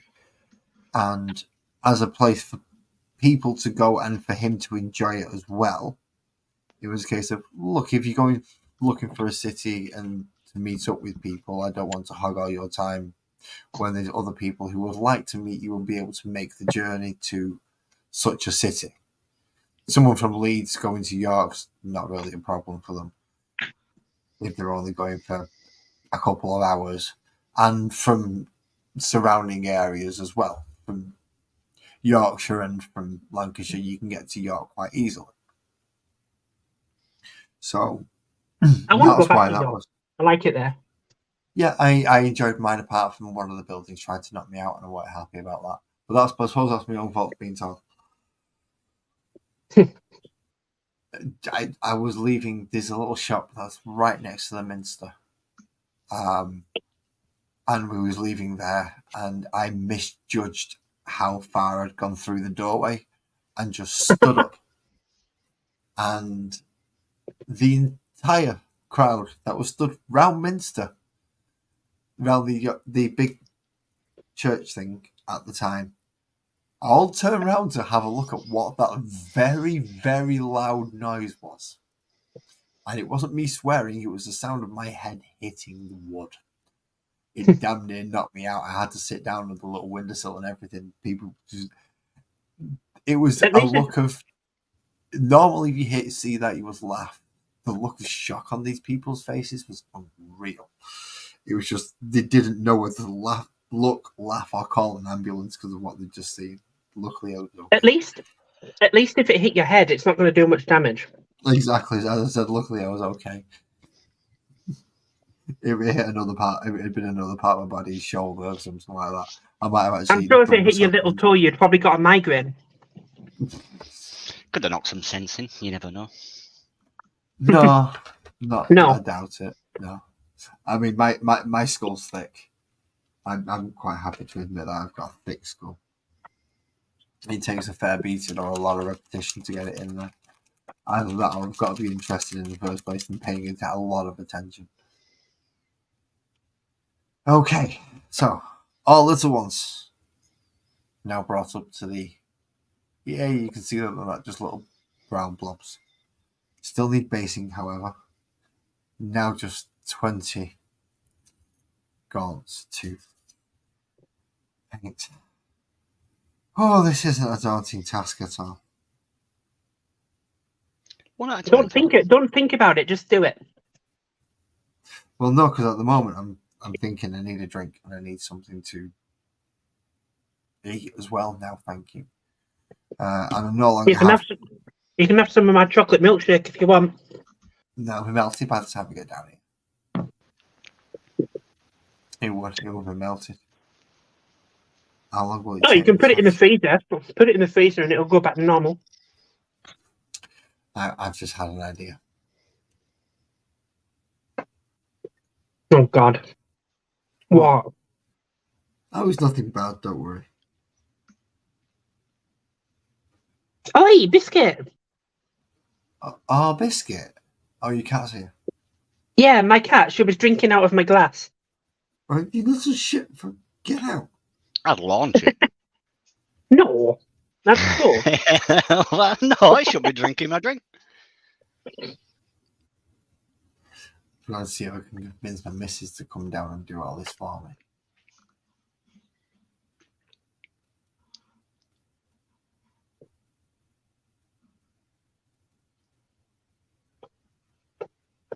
And do you think it's going to work? Or do you think I'm going to get told to? What's your idea? Stick it somewhere. I want some variation of cheese and toast and a cup of tea. Obviously, to do that means I've got to leave said desk. Now, I could grab a A4 piece of paper, say "small break back in 50," and just place it over here so it's in view of the, and then leave the pair of you chatting away. We'll do a lazy mini painting giveaway.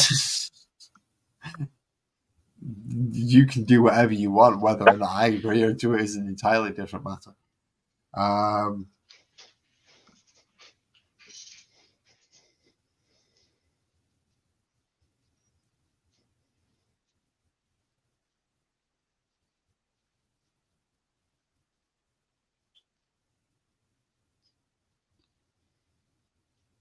So yeah, let's see if she decides to.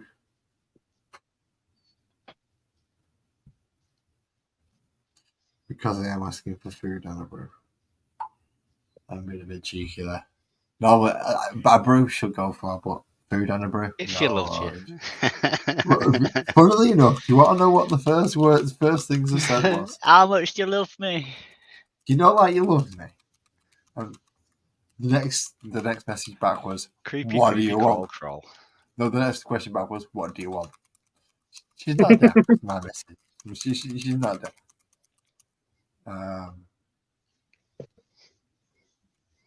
Oh, what? So you're just going to get her to make it for you? I've asked her to. You're being ever so diplomatic. But if she said, but I did say if she said no, I'll just put a be right back break sign. I'm going to go make myself something to eat. I've been at this for an hour and a half. It's now 11:15 at night. I'm hungry and I've got 20 models to bleed and paint, and it's not a good idea to paint the models while. I was going to say cheese on toast. Please. I love you. Thank you so much for doing this. I wasn't honestly expecting you to come down and say yes, but now your cup's down there, right? You come down to me yourself and brew that. See, not entirely unselfish reasons, but I'm still getting a brew. Yeah, hey, and some cheese on toast, hopefully. If she's there making a brew, I mean, while she's there. Yeah, exactly. I just give her the motivation to come down and do it that way. So now, speed painting these things. Just all you over that side. Number 1.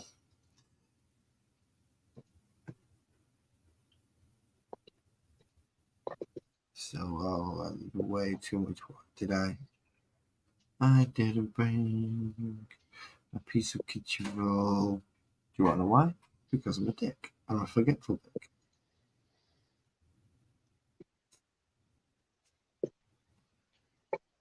Oh, could I have mango chutney on it as well, please? Mango chutney? Yes, I've never had mango chutney. Essentially, think pizza and have mango chutney instead of the... Right. Oh, that sounds good with cheese on toast, mango chutney. Yeah, it's a mango chutney, then put the cheese on top and then put it under the grill. Yeah. Essentially, yeah. That's my first basic add-on if I'm not using something like a sauce or something. From there, you can go chorizo or jalapenos or pepperoni or chicken and pretty much any pizza topping you want. Wrap it under the grill. Hey presto. Gorgeous food. That's not cost you a fucking fortune.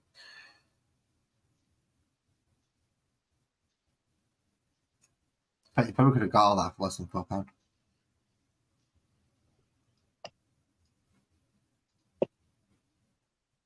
Or maybe not, because the mango chutney is quite expensive from Tesco. I think it's about £4 odd.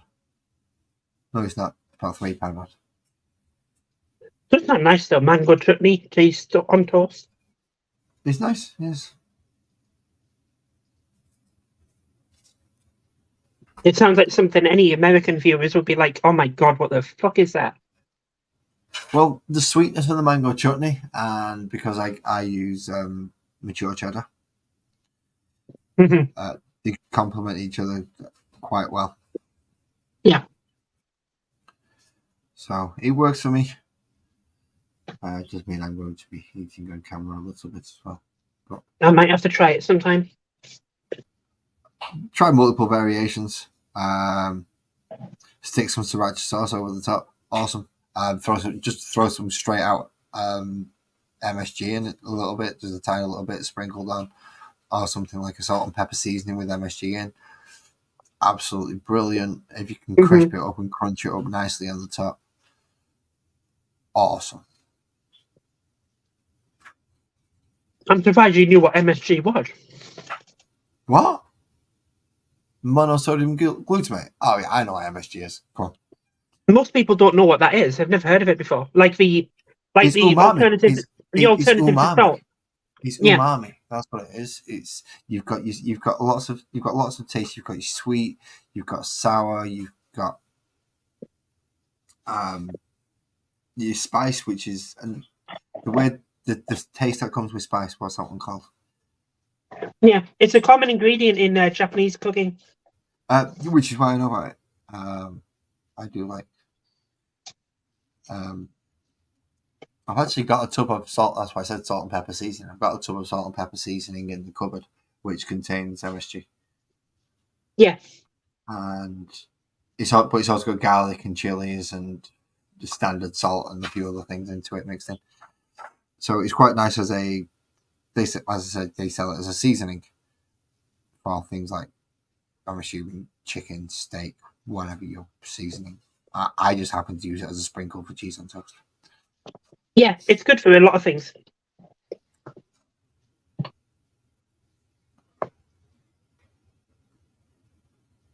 It's basically just an alternative to salt, but it isn't salt. I don't know. It's an alternative to salt, but it's a different flavor, and it doesn't taste like salt. No, but it does have a has salty the same taste. It doesn't have a salty taste, but it has the same effect as salt in that it brings the flavour of whatever it's in out more. Well, no, it kind of gives it its flavour as well, which is why it's so nice. Its flavour's beautiful. Yeah. Problem is, it's really, really, really, really, really fucking bad for you. Oh, God, yeah. Of course it is. You do not want to be eating it in vast quantities at all. Of course it is. Everything nice is bad for you. Not everything nice. Well, anything you can add to something that improves on it is usually bad. Yes, definitely. I mean, apples are quite nice, and they're quite good. I don't like apples. I don't like eating fruit, as in on its own. Well, have something with it then. Yeah, but it ruins the point of having the apple. So I would have it with. I would fruit with it. Have a fruit cocktail. Have a sliced up apple into squares. Have some grapes. Have some. Nah, not my thing. When I say have something with it, what I mean by that is sugar and boil it in a pan and make a coulis out of it and have it with apple pie or something. Yeah, I kind of guessed it was kind of. I can't eat a fruit salad. What, really? Nah, I can't have a fruit salad. I bet you never had a salad you don't have salads during summer at all. You never just go, right now it's going to be lettuce, cucumber. No, I have salads. I have salads like that, but I can't have like things like apple, banana, oranges, as just raw as they are. Banana, no, because I'm very finicky when I eat a banana because of how they ripen. So I just can't eat. I just can't eat banana. Full stop. The smell of the taste makes me you shove it in your cake hole. Yeah, I know, but seeing as I've got a preference of what food I put in my basket when I go to Tesco, then certain food make it in and certain foods don't. So that's normal when you go shopping. So that's normal when you go shopping. Some things go in your basket, some things don't. Otherwise, you'd be buying one of everything in the shop. Exactly. So I just don't buy. Well, I do buy bananas, but not for me. I can't stand them. I can't be in the same room as someone eating a banana. It makes me want to vomit. Just don't watch them. No, it's not about if I know they're doing it. If I know they've got a banana, and even if I don't know they've got a banana, as soon as they start it and I can smell it. I can smell it a mile off. It's absolutely disgusting, and I can't stand it. That's weird. That is very weird. Yeah, just the smell, the texture, everything about banana makes me want to vomit, and it is actually a byproduct of being autistic. It's just one of those senses that. So you've never had a banana split? No. Oh, that's a shame. They're awful, but that's a shame. I never want one. Not interested. Absolutely disgusting. And by banana split, I mean the really old ice lolly that was cheap as absolute and was horrible. The banana flavored ice creamy thing on the inside, and then a really crappy strawberry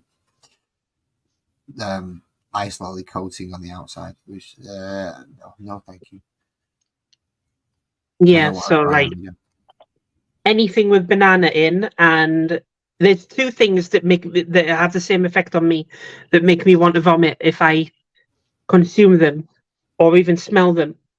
Well, banana smell. I can't smell the other thing. The other thing is toothpaste.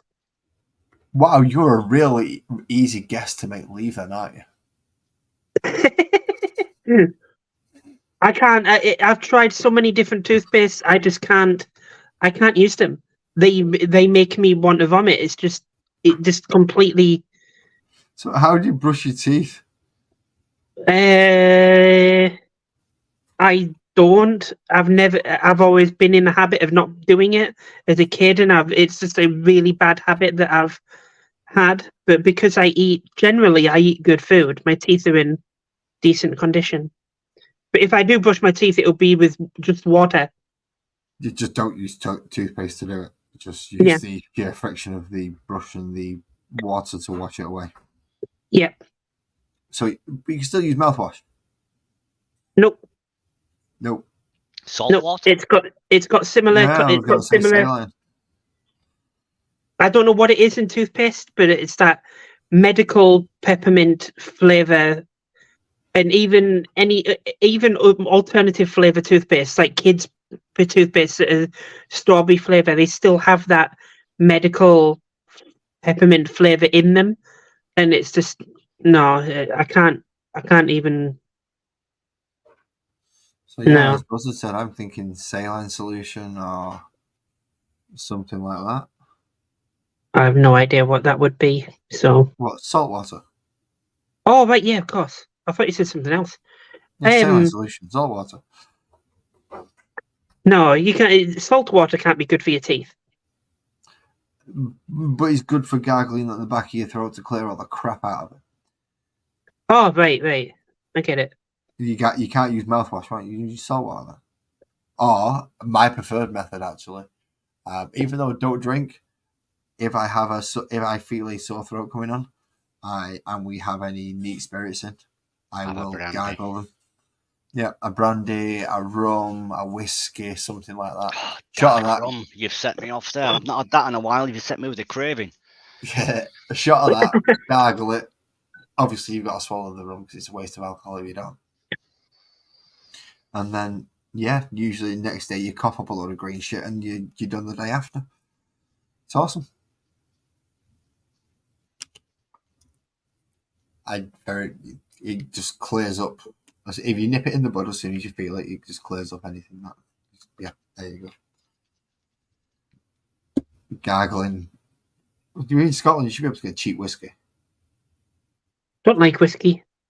You don't have to like it. I never said it was a pleasurable experience. As you said, not everything that's good for us is nice.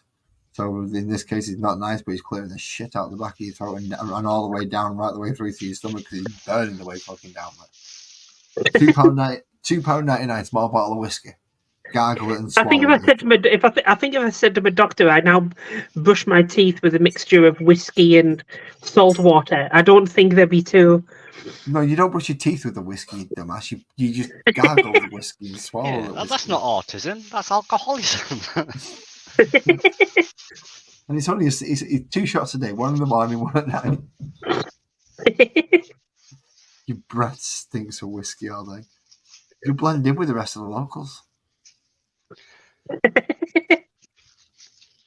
Actually, alcoholism is a lot less of a problem here than it is in England. True, you have heroin. I'm not sure I can argue with that, to be fair, but my instinct would say, behave yourself. It's Scotland, for God's sake. Yeah, no. Scottish people are a lot more civilized and behaved on a night out than English people. Did you just say? I can't see if you said that with a less hooliganism, maybe. I'm serious. I'm absolutely deadly serious. I have found, in my opinion, that Scotland is a lot better for that. I have found that Scots enjoy themselves more when they go out. The English tend to get drunk, loud and rowdy, and then pretty unpleasant. Yes, exactly. Scottish people go out to have a good time with their friends, not to go get pissed and sew up in the middle of the street wearing nout but a belt, a cigarette in one hand, a bottle of alcohol in the other, and making everyone else's life a misery. And that's just ladies. This depends where you go in Scotland. Everywhere I've been, it's been a pleasant experience on a night. I feel safe on a night in Scotland. I do not feel safe on a night in England. I think that's localized. Depends where you are. I've never really So I've lived in Darlington. I've lived in Newcastle. I've been on the night in Manchester, Liverpool, York, a few places in London, and I can say all of them were exactly the same. Oh, Nottingham as well. I've been to Nottingham on a night. Well, I can happily say the night we went out in York, it was quite a quiet night, so it wasn't bad for us. Oh, York was one of the better ones, but even still, English people, when they get drunk, they're way, way worse than English people. So I'm sorry, people. The English people are worse than Scottish people. I have to go do the male duties of the house because the spider has just appeared. So bear with me one moment, please. You got to kill that Ned. No, I don't kill it. I put it outside. I don't kill him. No. You've got to deal with that Ned. Yeah, I'll go deal with it. Back in one moment. It's that time of year, though, isn't it? We're coming into autumn now, supposedly, so that's when the spiders come in. Yeah. I don't mind spiders. Well, I worked as a joiner for many, many years, and I've crawled around enough underneath floorboards and joists that, yeah, I've met many of them little fellas in my time, and it never used to bother me. Now, I don't know where it's come from. I don't have, arachnophobia, but I am not keen on creepy crawlers anymore. I would rather have one spider in every room of my house than not have them, because spiders stop flies and wasps. Mm-hmm. And I hate wasps. Don't struggle so much with wasps around here. Flies, yeah, you get a few, but yeah, it's not really been a problem. Apparently, fruit flies are a bit of an issue at the minute from something I read the other day, and I'm like, get out of here, I haven't even seen one. Probably more down south, but it's a bit warmer. Yeah. Right. Now, he could have... Oh, he's back. It's all right. That is tiny that you're working on there. You must have some good eyes. Who, me? Yeah. I'm just base coating these and then putting a wash over them. But grots are tiny, yeah. Right. I'm not doing a fine job on these. This skin is just a rough. Just slapping it on, and then I'll block out the rest of the colours. But yes, I do have good eyes. I do have a few things that I've painted that I've had to be extremely careful with. I'll show you an example. Mm-hmm. Where is he? Well, I'm sure he'll do. Oh, he's in a box. But this is the Lionel Johnson. Oh, nice. That's for a commission. I'm still waiting to get paid. They should have paid me last week, but they haven't.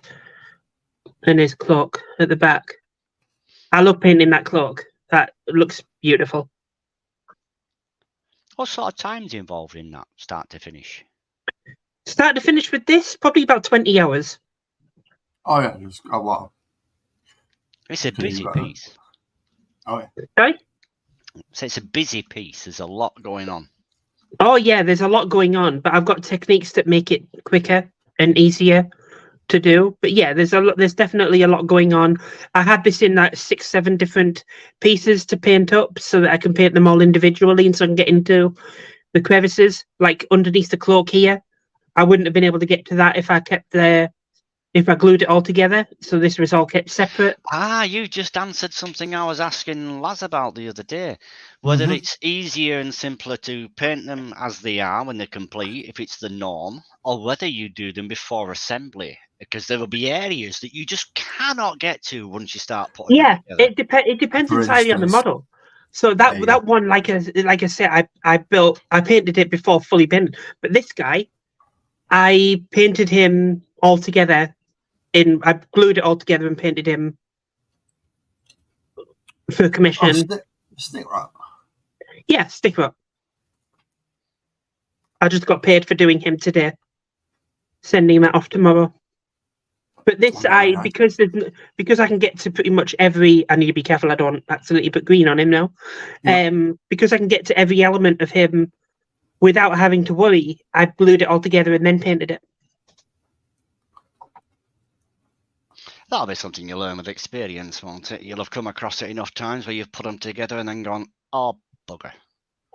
Yeah. Yeah, I mean, it depends on the kind of work I need to do. Like with that Lionel Johnson model, because he's such an epic hero on the board, people are going to look at him more often. So you need to think about making sure you don't miss the bits that are semi-hidden, because they will be obvious to the person who owns it. But like a basic, if you have like 30 Space Marines on the battlefield, it doesn't matter if you don't get to the back of every bolter that's attached to their chest, you know? Mm-hmm. Yeah. Well, it's a centerpiece model as opposed to a rank and file. Yeah. Yeah. They're like your precisely. short pieces, your bigger ones. Yeah. And those in this game that know what they're doing will appreciate the time and know what you've done when they see it. They'll be like, yes. Yeah, exactly. Or more to the point, no, they didn't do it that way because look. Yeah. They missed that bit, they missed that bit, they missed that. But yeah, these are just basic guys. You're not going to really see these guys. These are just hanging off the stomper, standing on top of its guns, that kind of thing. The main focus is the actual stomper, where I've put most of my time in. The big walker tank thing that I showed you 10 minutes ago. Well, like half an hour, but go on.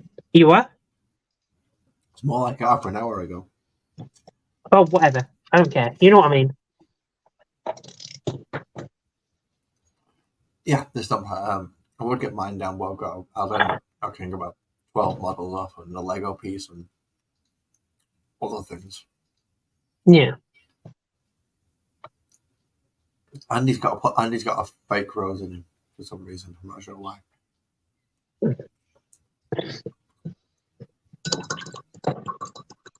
I've got so much work to do. It's unbelievable how much I've got to do and still got to do.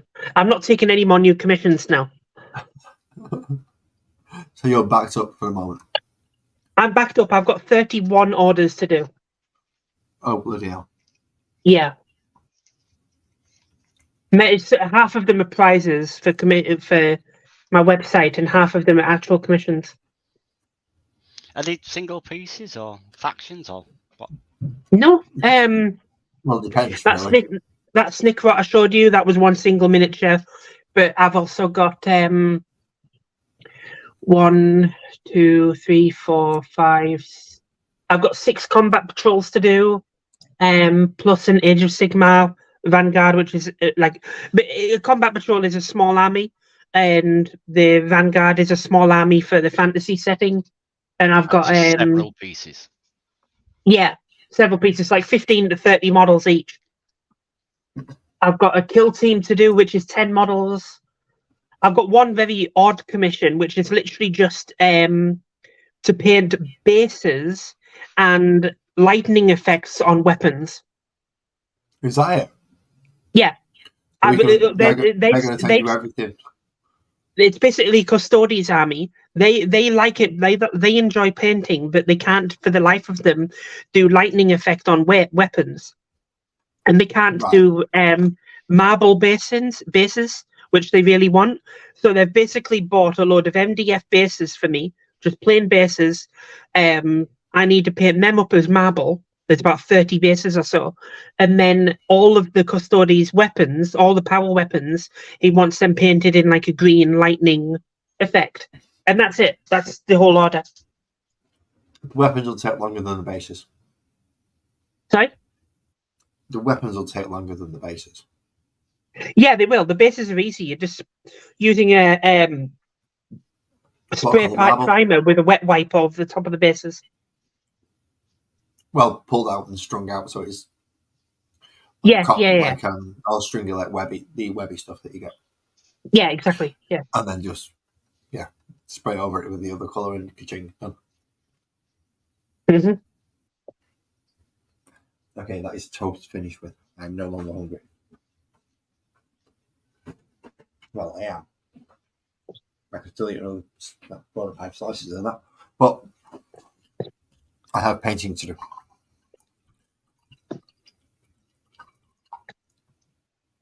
And so far, I've only done the purple and like 5, which is awful. I'm going to have dry brushed off 29, but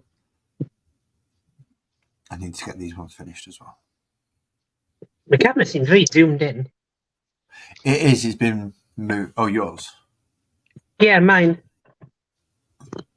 Why is it zoomed in so much? Have we worked out, Jessica, why when we go through your camera, it's not as clear? Because you've got a decent camera on it, I believe, but it just doesn't come across as clear. I don't know how to fix that. When you're not on the stream, go into your camera settings, change your camera up to the full possible settings. It is. It's on very high.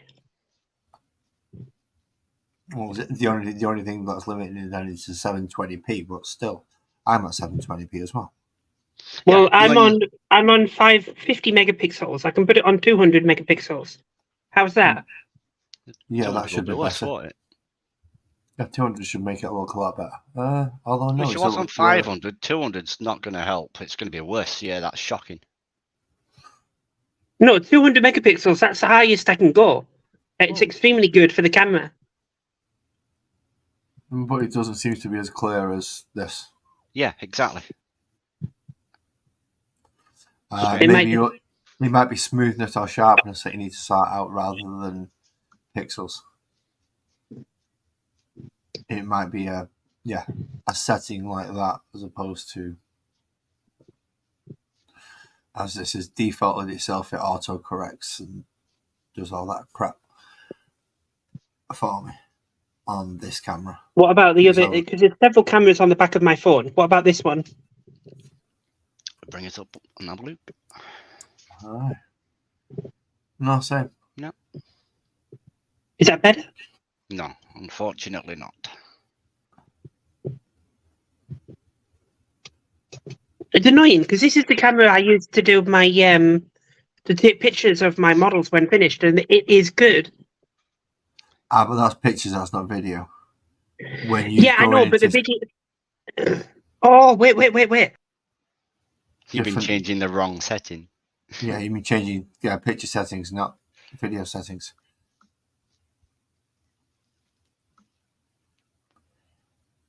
Separate things. Separate things entirely. I've still not got my charger back yet. Has he not gone to sleep? He should be asleep by now. What, your lad? Time is it? Yes. Yeah. It's 11:15. Oh, last night, crikey. Neighbours from hell. Oh, lovely. No, I mean, not falling out or anything, but it must have been 10 to 1, and I'm sort of getting myself settled in for the night to go to sleep, and windows slightly open because it's warm, and they weren't having a party or anything like that. They were just 2 or 3 families across the way, all stayed out, sat out together, making a lot of, rowdy noise, but there were kids about, man, young kids. Get them in bed. To a degree, yes and no. It's summer holidays. Let them have a bit of freedom. How is that? Nope. Is that any better? Nope. I have no idea. Then I don't know. Maybe it's because I'm not the host of the Streamlabs thing. Well, what my thinking was is obviously your phone is more modern than that little webcam, and webcams don't have the greatest of cameras. But at 720 on StreamYard here, it's good enough and it's clear. So I'm expecting your phone to be sharper, clearer, and I can't work out why. Well, it should be at least of equal clarity. Is the point? Yeah. Yeah, and my phone is extremely good. It's a brand new Samsung 23 Ultra. Oh, and no, that's 4K, 5K even, I think. Yeah, 8K. I can do 8K on it. Maybe and that's what I'm doing. It can't come down to 720. It's like, I'm not doing 720. No. So what do I need to bring it down to 720? Because I can do that. Maybe no. I'm taking the piss actually. That your phone's being a bit huffy about the fact that you're using a lower resolution. No. I mean, it may solve the problem, but I don't honestly know. Hold on. Maybe actually making your film in camera resolution 720. I don't think I've done that with mine. I think I've actually got mine set at as high as it possibly can when my phone is involved. What about this? Any better? No.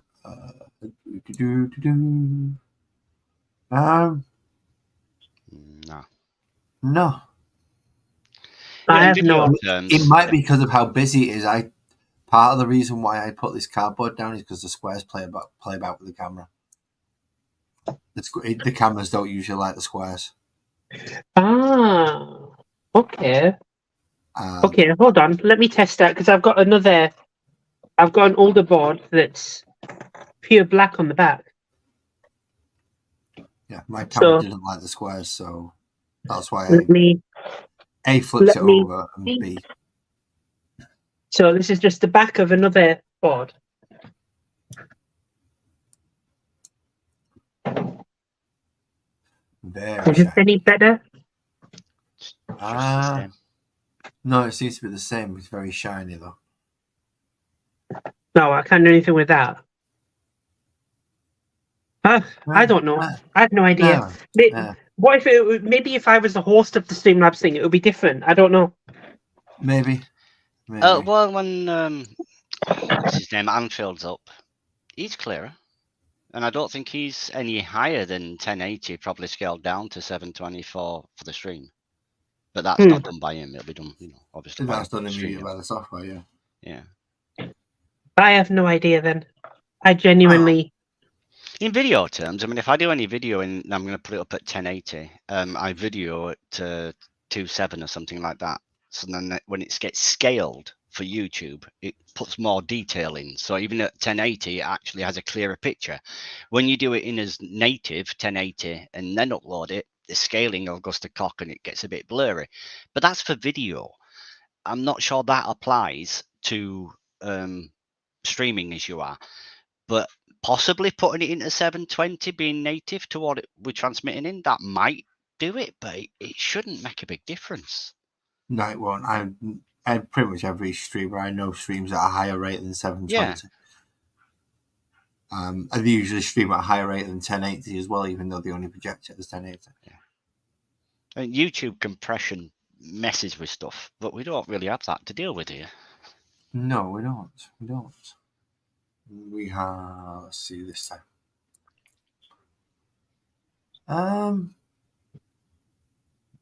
If that doesn't do anything, then I don't care anymore. I'm not sure. This is the thing. Try bringing a Gretchen closer. I'll do a bigger model. It's like a 360. Yeah, it's a much wider angle lens, but no, it seems marginally. It does seem a little bit clearer. Okay, it's weird. I mean, this camera's less than a foot off my desk, or it's about a foot off my desk, so it's very low. It's actually below what I would normally have my phone. So maybe if I put my setting lower. I don't mean setting low. I mean the physical camera is low. The physical camera is lower than my head. Oh, right. I don't know. Maybe I can try that.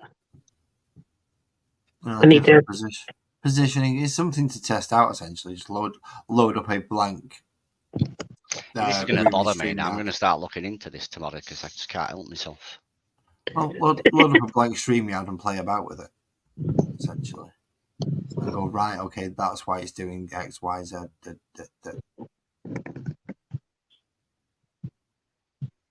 Okay, that's as low as I'm willing to put it. That's like 6 inches above the... No, it's not really. No, it's not changing the clarity. No point. Well, so don't worry about it. If it still serves the purpose you need on Mondays, your giveaways, then it serves the purpose. I don't think there's anything wrong with that. You know, no one needs to look at me in high definition. That's why I weren't bothered about when I'll drop my phone. So yeah, okay. I don't care if that battery dies on that. Looking at me is not a great thing necessarily. Yeah. So if the battery dies, so be it. I'm moving up 2, 4, 6, 8. Ooh. Yeah, Buzzard, if you get any ideas, if you understand how to make it work better, I'm up for the ideas. I have no idea what to do. I've tried the settings in Streamlabs here, in the StreamYard thing. There's no settings for me to change. Is it your phone that you use when you do your streams?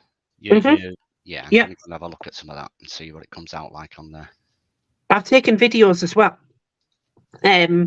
Of models on a turntable, and they come out in super high definition.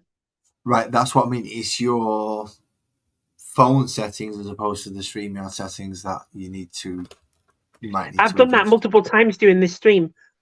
All right, so I went into the camera and I've changed it, and you said that it didn't make a difference. Yeah, I mean the clarity on your screen there, where you've got a couple of your models up, it's spot on. That's perfect. What we've got here is different. No, I'm just looking at one of your streams. Oh, right. Yeah. One of your miniatures that you've painted, and the quality of the image on that is bang on. So it's not your phone can't do it. Of course it can do it, but it's a setting somewhere that we need to discover.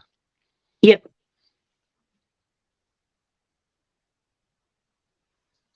You should speak to Captain. He knows a bit more about StreamYard than I do. So perhaps he can help resolve the issue. I can't even see the chat. It's grey on my screen. I don't know what's happening in the chat. Nobody spoke anything in the chat since... Oh, Buzzard. Right, there we go. Buzzard said something about nearly an hour ago. Yes, the last thing was said nearly an hour ago. I have retained 3 watchers, though. So, hello, thank you very much for staying with us and listening to us talk about complete and utter swaddle for the last for the last hour. The time of day. Come on. Well, he does. This also helps when you can just get through. It's just get through the model. Right, that bit. All needs to be that colour. Right, that one's done. Next. It's a good job I've worked in a factory. I'll tell you that much. If it weren't for the fact that I've managed to spend best part of an 8-hour day folding pancakes for a living. I've worked in a factory as well, but it was building pieces for a car. Oh, you had something half decent. No, I was folding pancakes. I made the first fold. The guy stood next to me made the second fold. The guy at the end scooped them up into fours and put them in a tray. The next That's guy horrible. It sounds like the worst job I could ever imagine. Oh, I never said it was good. It was mind-numbing. It was just, I found myself singing along to songs that I need something to keep my mind from just dissolving into mush. So I was singing. Yeah, I can't do it. I can't do jobs like that. Full stop. No, it needs must sometimes. And if you need to, then you must. Not possible with me. Again, autism thing. If it's something I don't enjoy, I can't physically do it. I just get anxious and frustrated, angry, and. Well, that's the thing because it's not a difficult task in any way, shape, or form. You don't even have to be paying attention to it. No, but because it's monotonous, it would frustrate me to all end, and I would just get angry and like not do it. In a way, yes, I know it's a job. You have to do your job and all that, but one of my problems is when I get frustrated and stuff like that, my mind kind of reverts to like a childlike attitude. If I don't want to do it, I'm not going to do it. Fuck you. Bye. So that's you know what I mean? Because you can't, right? Fair enough. You need something that you at least enjoy doing and you can concentrate on thereof. Yeah, something challenging, something that's interesting. Monotonous stuff I struggle with. So batch painting is a bit of a pain in the ass, sorry. It is a bit of a pain in the ass, but once I've done the batch painting side of it, and actually I've got techniques that allow me to skip batch painting if I can. But yeah, one of my main techniques is I often paint in sub-assemblies, like we were talking before, but I would like have all the metallic pieces in one pile, all the red pieces in another, all the green pieces in another, and I have all sorts of different coloured spray cans, and I would spray them each with that base colour, and then all I have to do is dry brush and shade on each one of them. It's a quick and easy job. So that's how I do batch painting, so it's quick and easy. Which is all well and good unless you get easy fit models, in which case you have multiple parts with multiple different colours on them. Yeah, I know, the easy fit stuff makes it more difficult to do that. However, it is absolutely excellent for picking up cheap models that perform the exact same job on the bloody battlefield. Oh yeah, and some of them are really nice models. I mean, that Carnifex, the Screamer Killer that came with the Leviathan box set, which is going to get a multi-part kit, you know it is. So you can build Carnifexes and One Eye and everything else that you can build from it, because that is the new scale for Carnifexes. Yeah. But having that model already is like, oh, that's actually quite a nice model. It's quite a nice model, yeah. Just the pose is a little bit meh. I don't mind it too much. It could be more of a running pose. I would have preferred it more of a charging pose. Yeah, that's what I thought. But it'll do. It's essentially, as far as I can see, the centerpiece of the Tyranid army. It's supposed to be the equivalent of the captain or commander of the Space Marines. Yeah. Or the Dreadnought, because, well, the Dreadnought's the big model.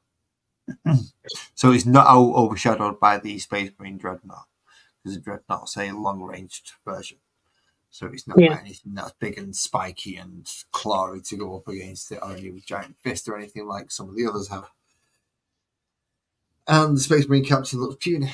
He looks absolutely diddy compared to him, so he doesn't look like a threat to him. So it helps him look like the centerpiece model he needs to be.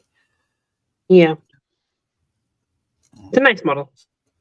It is. I do prefer the big brain model, which I like as a completely new unit. I don't think I've seen a picture of the non-emissary. There's been pictures from Warhammer community, and it looks beautiful. It looks really, really good. Yeah, but it's going to be damn near £100, I should imagine. Yeah. Same as a Mortarian scale or a Void Dragon or I doubt it's going to be Primarch price, which is usually a bit cheaper. I believe it counts as a Titan, so he's going a big knight. So I think it's going to be in the region of like the new Cerastus Knight Lancer. 100 plus. No, the Cerastus Knight Lancer is about £100, I think. I mean, I don't know exactly because my supplier, I got it for cheap. I got each one for £80. Yeah, but if we go with standard 20% discount that most stores will do if they're £100, then you got. I get more than 20% discount though. Yeah, people are watching. You know what? Well, can people get more than 20% discount? Yeah, that sounds like a flex, doesn't it? Yeah. I only get that discount on things that I'm making for customers. I don't get it for me personally. The 2 nights I've got are for customers. I'm pretty sure if I bought them separately, I'd be paying £88, £90 for it. But I think I've only paid £70 each. Yeah, that much. Yeah, that much. You paid price money. That was what you paid. Yeah. Or plus 10% of the ticket sales. That's my agreement with my supplier. So they're not completely losing out on. No. At the moment, he's not making a huge amount of profit off me. But as the Price Comp website gets more and more popular, we're both going to benefit massively out of it. There's potential. It's like if I make like £700 on a combat patrol, and by that time his percentage will have gone up, because our deal is, as the website gets more popular and we get more ticket sales, percentage going to third parties, including my supplier and any other creators that put stuff on my site, the percentage will go up to a maximum eventually of about 35%, I think I was planning. So think about that. If we make if I did £700, if I made £700 in ticket sales for combat patrol, so that'll be 2 combat patrols, because obviously one of the instant wins will be a combat patrol as well. Yeah. He charges me 67, I think, per combat patrol. That's how much he pays from Games Workshop to get it. And he's also making that back on ticket sales as well. Yeah, so he'll get 35% of that £700. Oh no, so he's making a lot more than yeah. Well, no, it wouldn't be that. It would be £700 minus the 2 combat patrols, so minus 2 times 68, and then it's 35% of the remaining funds, and I keep the rest. Yeah, so either way, he's quids in. He's not losing out on anything. No. I wouldn't. I think it's super important for me that any deal I make with anyone, third party or supplier or anything like that, I want them to know that they've got a good deal and their deal is only going to be better. Like any third party, like creators who put items on my site, like I currently have now, with one of them being like a 3D printer. Oh, he has his own shop. Has he put up on your site now? He's got one. There's one 3D printer guy on my site right now. You can win £60 worth of models from his store. He's getting 10% of. Well, he's getting £60, which is how much he's offering to the customer, plus 10% of the ticket sales after that £60. Oh, nice. With a potential of, if we sell everything, it'll be a potential of £300. Does he have in a GAMAC total license? Ticket sales? Sorry? Does he have a GAMAC license? Oh yeah, he's got a license to resell the stuff that he's got on his site. Right, yeah, I'll have to go see the sculpts from GAMAC, because those are probably the best sculpts I've seen. Which ones? GAMAC. Never heard of it. GAMAK. Never heard of it. Bearing in mind, if it's recasts, then I can't do it. It's not recasts. It's okay. Complete creations, but they're just very similar to things. Good evening, Dan. How are you? Oh, good afternoon in your case. Yeah. Hello, Dan. Evening, Dan. So he's done basically. They're very, very, very good for proxies. Yeah. But they're not the same. So, yay. You'll have just about woke up by now, won't you, Dan? No, for Dan now it'll be like I know, but he's always he starts first thing in the morning and then you can see he's shattered. I'm not quite there yet. Need another coffee.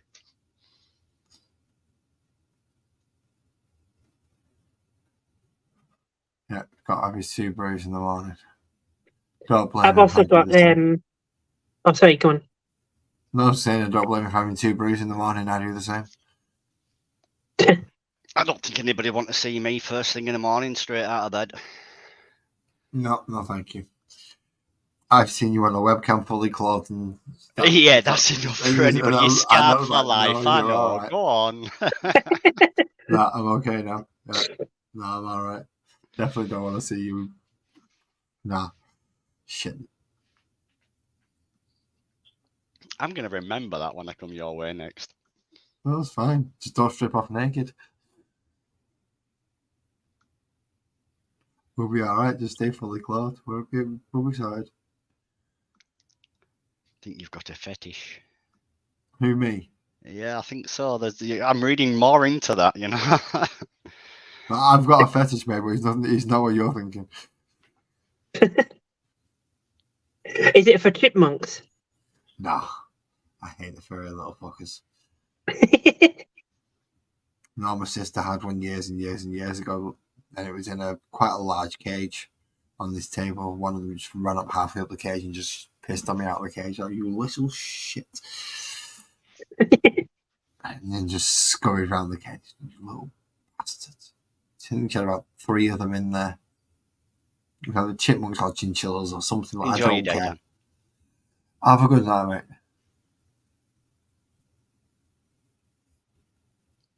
Oh, just in and out. Yeah, he's probably got either something with Spencer to do or some editing to do for Arius and the Nation. I need to catch up on their videos. What, he's having some problems with his audio. He's trying to sort out. Arius and the Nation. I need to catch up on some of their videos. It's been a couple of weeks since I've watched them. I've not watched much of Dan's music video-y stuff. A lot of I'm not really interested in the music side of things. So there's so many streamers though at the minute that I follow. There's just not enough hours in the day, and I don't think I've got a lot of people I'm following, but they're putting out a lot of content, and I've got other stuff to do. So I try to see as much as I can, but I will confess I often skip. The lives I like to catch. Yeah. Well, I'm not contractually obliged, but emotionally obliged to recommend Miniature Hobbyist. Because I'm working with him. He's a YouTuber that does we're doing. I know Miniature Hobbyist. I know you do. I meant a few years ago. Miniature Hobbyist is another British hobbyist. He builds and paints orcs mostly. Great YouTuber. Gets like 300,000 views a month. So he's doing pretty well for himself. And me and him are working together to do a collaboration on my site. Nice. I'm buying a squig off for him, sending it over to him. He's gonna paint it, make a video. In that video, it'll obviously be centered around that squig off and Skip Studios. I'm sending him a snickrot that I've already painted as well, so I've got 2 of them snickrots. And he'll take pictures and videos of that for himself so he can advertise my website on his video. And then when he's painted the squig off, he'll send it back to me. I'll take pro pictures of it for my site, and it'll go on as a raffle. But it'll be for a whole month. And the proceeds from that raffle will be split 50-50 between the 2 of us. Nice. And we'll do it, and we'll do this multiple times. It's not just a one-off thing. We're going to be doing this regularly. So you could do with him doing a few more live streams. Yeah. Or getting live streams with viewers. So, sorry for the 4 that are watching us, but 4 people is not going to sell out a raffle, I don't believe. Unless you're all feeling particularly generous. Oh, you're in with a good chance of winning. You're in with a very good chance of winning. There's only 4 people in it. But still. Yeah. No, I think if I put it up for 4 weeks, for a whole month, next month, or probably the month after, based on the time it'll take him to paint it and get it sent back to me and all that, I've calculated that potentially we can make £2,000 on it. Each? No, like that'll be split between the two of us. So £1,000 each. No, that's not bad. Yeah, bearing in mind, like my website is currently making me about £1,000 a week, just on ticket sales. And then I've got the commissions on top of that. So I think making £2,000 in ticket sales for something over the space of 2 months, over the space of 1 month, is more than reasonable. It all depends. You're going to have to really promote Miniature Hobbyist on anything that you can, just to make sure that when that item is available, that people are aware that it's coming from. Oh, right, it's not just a standard. This is a da-da-da-da, and it becomes something. Oh yeah, when he makes the video, he's going to make it clear that it's going on Synscape Studios, and it'll be a prize competition site. And any viewers of his, I'm giving a £5 starter for free. Oh, nice! I might actually claim that one if I can get the voucher code. I forgot all the others. I can still hear you. I'm just nipping down to make a brew. I'll mute my mic. Make us one on there. Yeah, sure. You Do you have sugar? 2 sugars, milk, please. Yeah, no problem. Are you good, Jessica? Do you need help? Yeah, go on. You can send me one. Right, no worries. Back in a minute. So go on, as you were saying, this collaboration with Miniature Hobbyists. Yeah, which is really cool. Well, you've got stuff I don't know if he's done this already, because when he did his Manta and his scratch-built Stomper, if those are still available, then those will be things that could go on to win. I mean, the Manta might be a bit big because of the sheer size and weight of it. Oh, God, yeah. I wouldn't do the Manta. And I think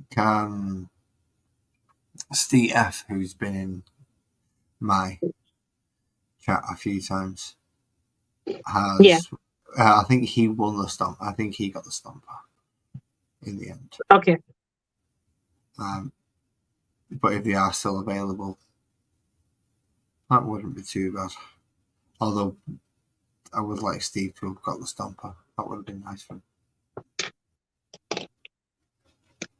But yeah, I was watching Miniature Hobbyist way back when.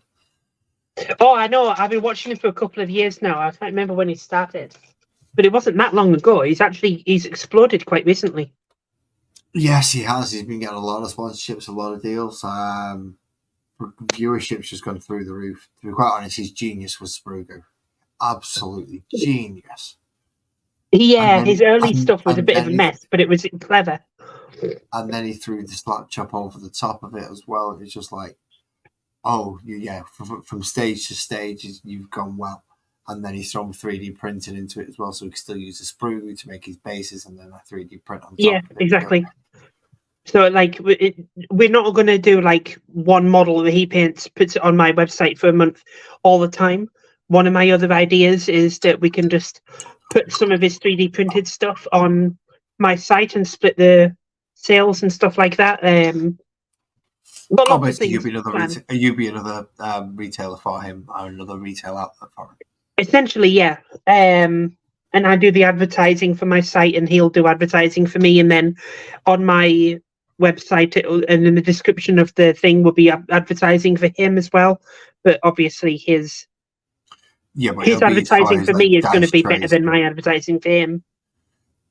Yes, your advertising for him, I'm assuming, is going to consist more of his stuff on your site, and if you look under dice trays, it shows you the Miniature Hobbyist stuff and things like that.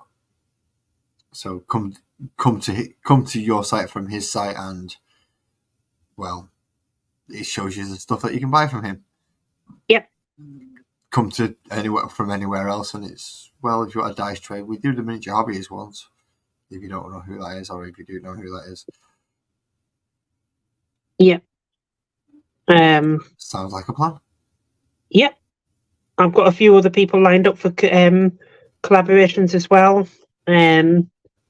Not famous YouTubers, just other businesses that I saw and I thought, oh, I like what they're doing, and messaged them. I've got one guy who does custom dice, so that'll be a nice little one. Nice, very nice. Maybe like you'll win 100 dice or something for 99p, and have them custom made for you. I don't know if I need more dice. I've got loads. I mean, I've got. Oh, I know, but some people, me included, like to get themed dice for every army I've got. No, so that's going to be an awesome one. I do like to have, rather than having themed armies, I'm used to, for instance, if I'm rolling off for a tactical squad and there's a missile launcher, there's a plasma gun, and then there's a combi plasma, and then which is fired by my sergeant. So if I'm overcharging it, I need to make sure I know if it's my sergeant or not. And then the rest are all bolters. I have multicolored dice, so I can go, right, sergeant is that color, that is my plasma gun, that's my missile launcher. Yeah. Done. Roll. One quick done. And it's easier that way. So rather than having themed dice, I want my dice to actually be usable easily and flexibly. Yeah, I totally get it. I used to do that as well. I don't know why I don't do it anymore. Because the amount of dice you get to roll, if you rolled everything together, I would just be dropping all the dice every 2 minutes. I know. I remember having to roll like 70 dice at one point. Yeah. And it was like, okay, that's only because you killed a few of them first before they got there. Fair enough. Oh, and then shiver just down counting the 5s and 6s. Cup of tea? No. We had a little visitor. My lady just said to me, we were talking earlier about, creepy crawlies and spiders. Mm-hmm. And you went and got yours. So my lady's just told me about one. She says, would you mind just getting that spider? I'm not keen on them. And then I saw it. And I swear it had beat me in an arm wrestle. It was about 2 inches across. It was huge. It was fast. It got away from me. So it's there for another day. I'll get it. I had a proper scare the other day, actually. Proper, genuine scare. No, it wasn't a spider, right? I swear not. Right?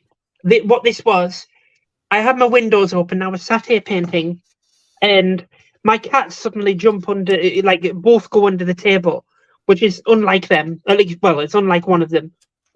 And they were clearly interested in something. So I looked down, I moved my light that I'm using to paint down so I could see. And on my leg, I swear I'm not exaggerating this, was a bug, right? But it was 4 centimeters long, and it looked like a wasp. It scared the actual shit out of me. I was shaking for an hour afterwards because I genuinely thought it was a hornet. And half of my family are allergic to the point where it can be fatal for them. And I have never been stung, but I never want to find out if I'm allergic. So that scared the absolute shite out of me. And I was shaking for an hour or two afterwards. I found out it was a harmless bug, although disgustingly it lays its eggs in carrion. But yeah, it was a harmless bug. Beautiful looking bug when you look at it close up, but scared the absolute shite out of me. Yeah, it was so scary. It was like 4 centimeters long or something, not including the wings poking out its ass. Oh, nice. Well, is it just me? But I've noticed in the last sort of 5 years, your dragonflies that you see from time to time?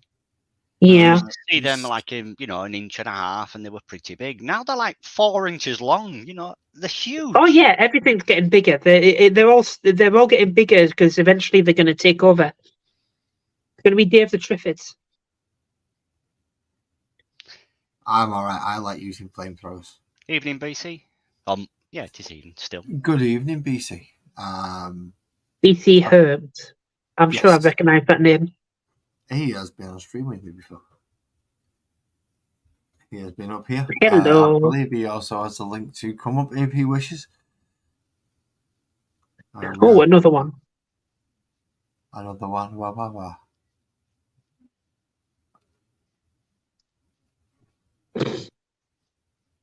I don't know. I forgot things. I'm just concentrating on getting through 20 models with yellow this time. I don't think I'm going to get through the final dry brush tonight. I like this guy. I don't know if you can see him very clearly, but not right now because he's on one of the small ones. He's got headphones on. He's Robin Williams. Looks like Slatan. The conch on him. Look at the size of that. Oh, all Gretchens and Grots have noses like that. Oh yeah. They're like they're bullied a lot by the big orcs. Yep. Oh, but and they fall over. They stick into things, I guess. They're very comic. They're meant to be comical, so I wouldn't be surprised if that is what happens in the lore. No, the nose is to help them keep away from trouble. They can smell the orcs coming, so they know when to go. Freaking Scarper! Why? I don't want a kicking. Why would I get a kicking? Ah! Now, is that a request of? Yeah, the fidget last time was. I wouldn't necessarily call it a fidget. Whipping out a dildo is not a fidget. I'm not paying you gold if you're going to bring pulsating battery-powered toys. Not this time. Or at least not at that price anyway. Are you ticklish and will you stay still long enough? Yes and no.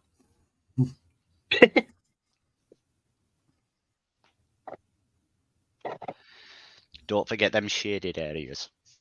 Somebody will be inspecting. Somebody will. They can inspect all they want. This is not my main force. This is just the secondary force that I was time around. The BC.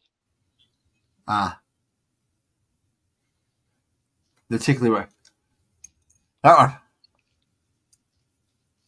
It's a bit stiff now since last time. Told you not to put up your asshole. What? Yeah. I've still got it. I've got to clean it. Somewhat firm. We'll put it that way. Yeah. I think I used it for PVA glue last time. Just to cover the base quickly, but I couldn't be asked. Again, back to the just lazy mini painting. The whole point is that I do this because it's like, right, just do that and then it's done and then you don't have to worry. Very little worrying anyway.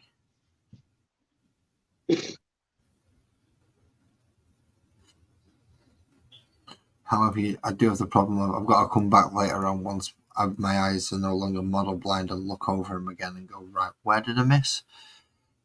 Yeah.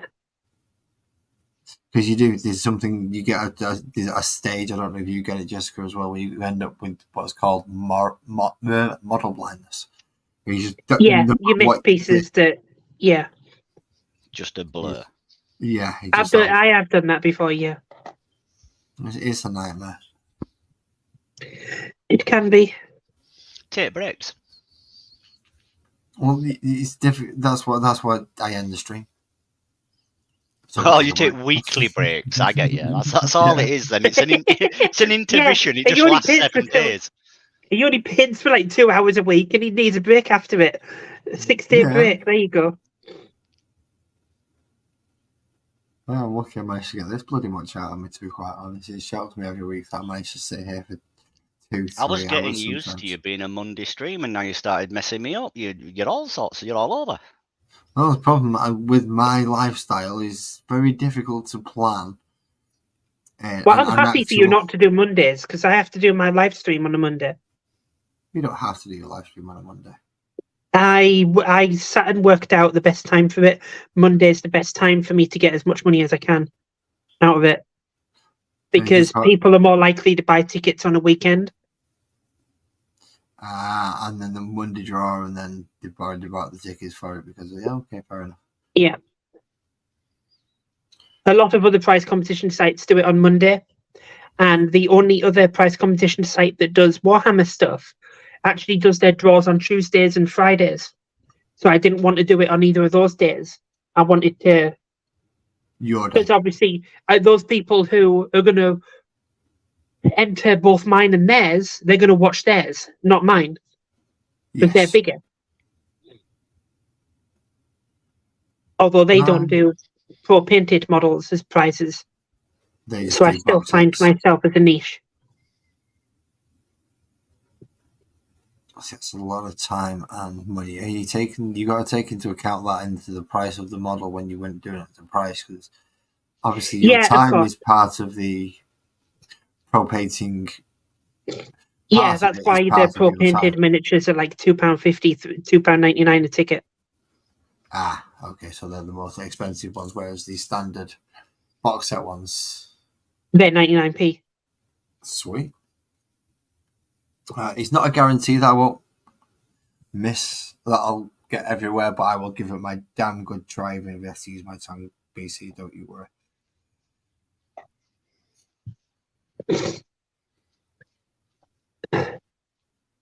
As things get popular, I'll probably do more ticket sales, or maybe just keep it with 99p, but do like an extra 200 ticket allocations.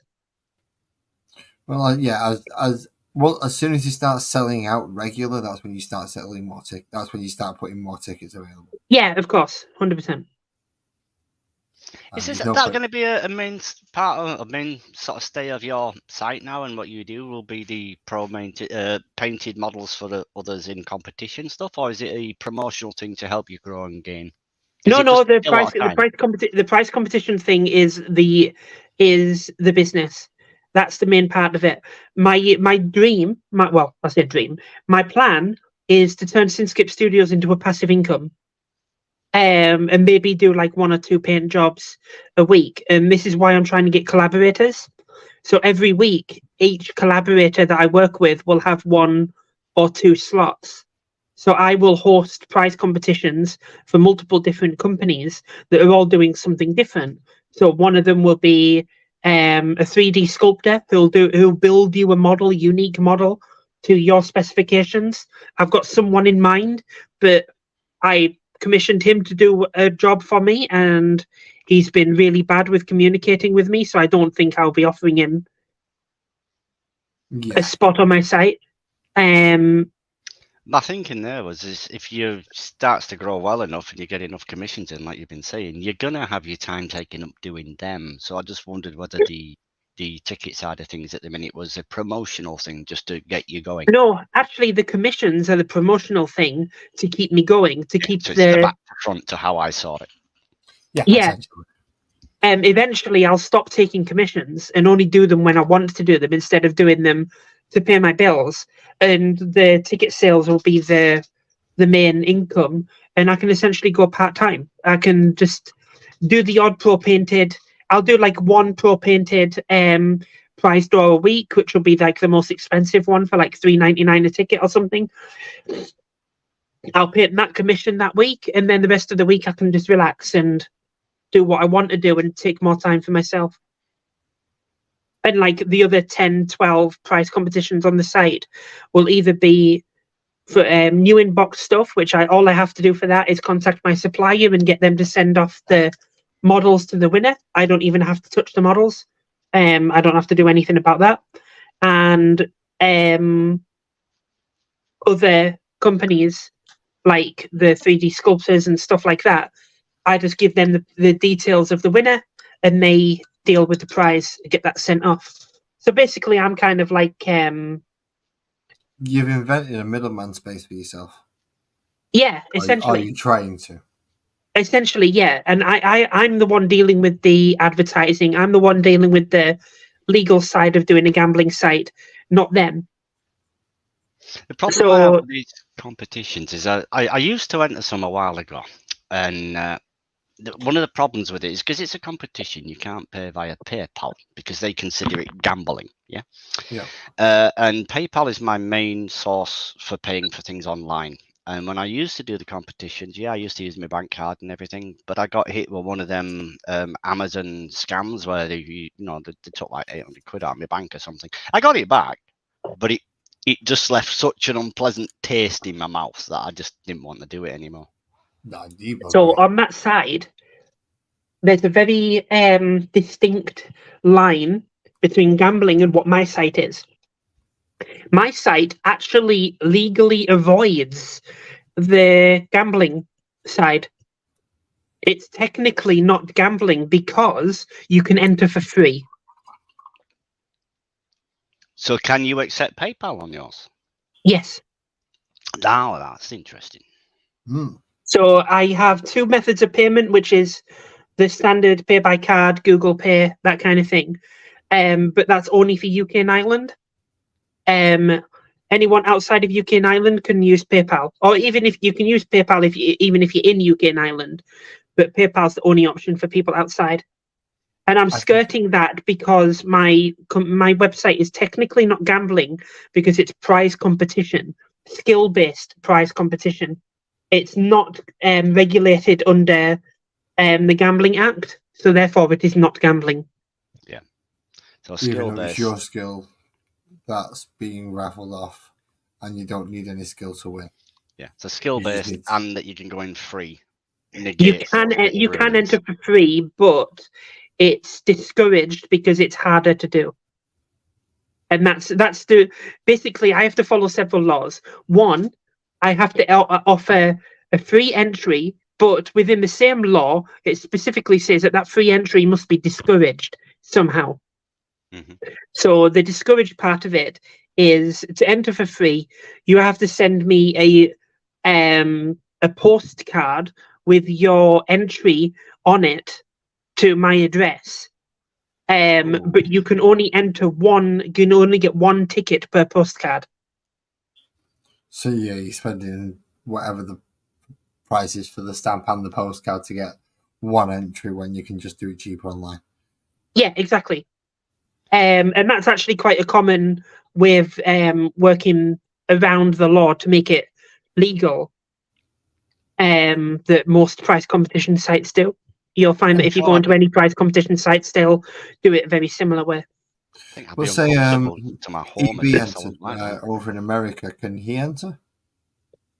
Sorry? Can Americans enter yet? Yes, I have several American customers. In fact, one won an instant win last week. Awesome. So they got a Grey Knights Combat Patrol, and that's already been sent off for them. Yeah, I'm not looking forward to facing that. That's why I've got to face next. But yeah, anyone in the world can enter my competitions with PayPal. 6. I'm definitely not getting through all these tonight.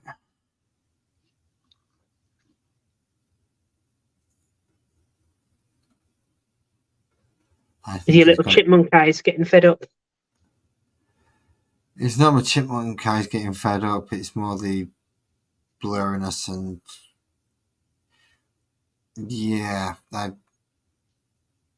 You're becoming an OAC, an old age chipmunk. I'm becoming a concentrate on my body at the moment rather than my painting, which is not a good thing. No. Old age chipmunk sounds better. So this is probably why MS Paints doesn't do live streams. Who's MS Paints? Dave from MS Paints. He's MS stands for multiple sclerosis. So he gets shakes. Right, okay. So he gets shakes and stuff. So that's probably why he doesn't do live streams, is the feelings that I'm getting at the minute. I should maybe check out his, because if he's got multiple sclerosis and he's doing videos and stuff, I'm completely supportive of that kind of thing. That's pretty cool. Oh, he's awesome. He probably knows me better as Lazarus rather than Lazy Mini Painting. In fact, so does John. miniature hobbyist probably knows me as Lazarus 101. Oh, right. How close of friendship do you have with John? Not really much of one, but when he was much earlier on, I messaged him a few times. I did have a very, very small one-to-one contact with him briefly. Okay. So the option's still open there, I think, through Facebook. I had no idea that you two knew each other already like that. I just thought you followed him on YouTube. And it was round about the time when there was a few years ago when I was a little bit brazen. I thought, God knows something, they're only fucking human. What can they do if I send them a message? And for instance, EB talked back and then started talking back and gained a friendship from him. John, a miniature hobbyist, messaged back a couple of times. We didn't get the rapport going the same as me and the Eclectic Bear did. So obviously we didn't stay in touch in the same way. But we have had contact in the past. So it's not like he's completely unknown to me both on and offline. Okay. I think I offloaded a crap load of sprue on him as well when he was first starting off, just to help him he said he'd run out of sprue for Sprue Goo, so I think I sent him God knows how much. Oh right, I think I watched that video when he said that he got delivered a load of sprues once. That was probably you. No, that was probably somebody else. He's had loads of them. He's had loads of those videos. Yeah. He's probably still got a load of the sprues sat around waiting to be used, to be quite honest. Oh yeah, but he doesn't do the Sprue Goo anymore, does he? Well, I'm guessing he uses it, but he uses it more as filler now. So instead of using green stuff and things like that, using the actual plastic itself, that's... Yeah, because I've not seen many of his recent videos with Sprue Goo. Yeah, I think he'll just use it as a filler now as opposed to a main construction material, unless he comes to do something like his burger or maybe his grot tank again. But with him using a 3D printer now, I don't see him using Sprue Goo on anything other than a plastic model. Yeah, he doesn't need it anymore now. He's got a 3D printer. True, he's got a 3D printer and he's got the viewer base to maintain him. Yeah, exactly. When he didn't have the viewer base, he needed that Sprue Goo. I don't like calling it a gimmick because it's not a gimmick. It's actually quite a good changer for the hobby itself. It's like, oh, actually, that's really, really good idea. It is. It is. Put less wastage as well. Yeah, ridiculous. Recycling all the way. Excellent idea. And then obviously his big push on Slapchop when that came around helped him as well, and he's good at it. I've got to say, he's good at it. So he is. I wouldn't put him down as a masterclass painter, but I don't think he'd put himself down as one either. No, he always says that he's not an excellent painter. Considering he only does Slapshop, he'll never say that. But his style, his YouTube style, is like the way he talks and stuff. That's what I like about him. Yeah, and Slapchop is perfect for that styling. Yeah, it is, and his creativity as well. All the Kill Team boards that he's been making lately, they look pretty cool. Well, I've not seen the Kill Team ones. I saw the chess set. Yeah, so after that, he's made several Kill Team boards. Like he's making a full-size board, a modular piece. He's been doing that. You should check them out. They're pretty nice pieces. And then he's done almost like stop motion short stories with models on the Kill Team boards. Oh, that's not a bad idea. It's not a bad idea at all. Yeah, you should check out his videos. Those stop motion things are pretty cool.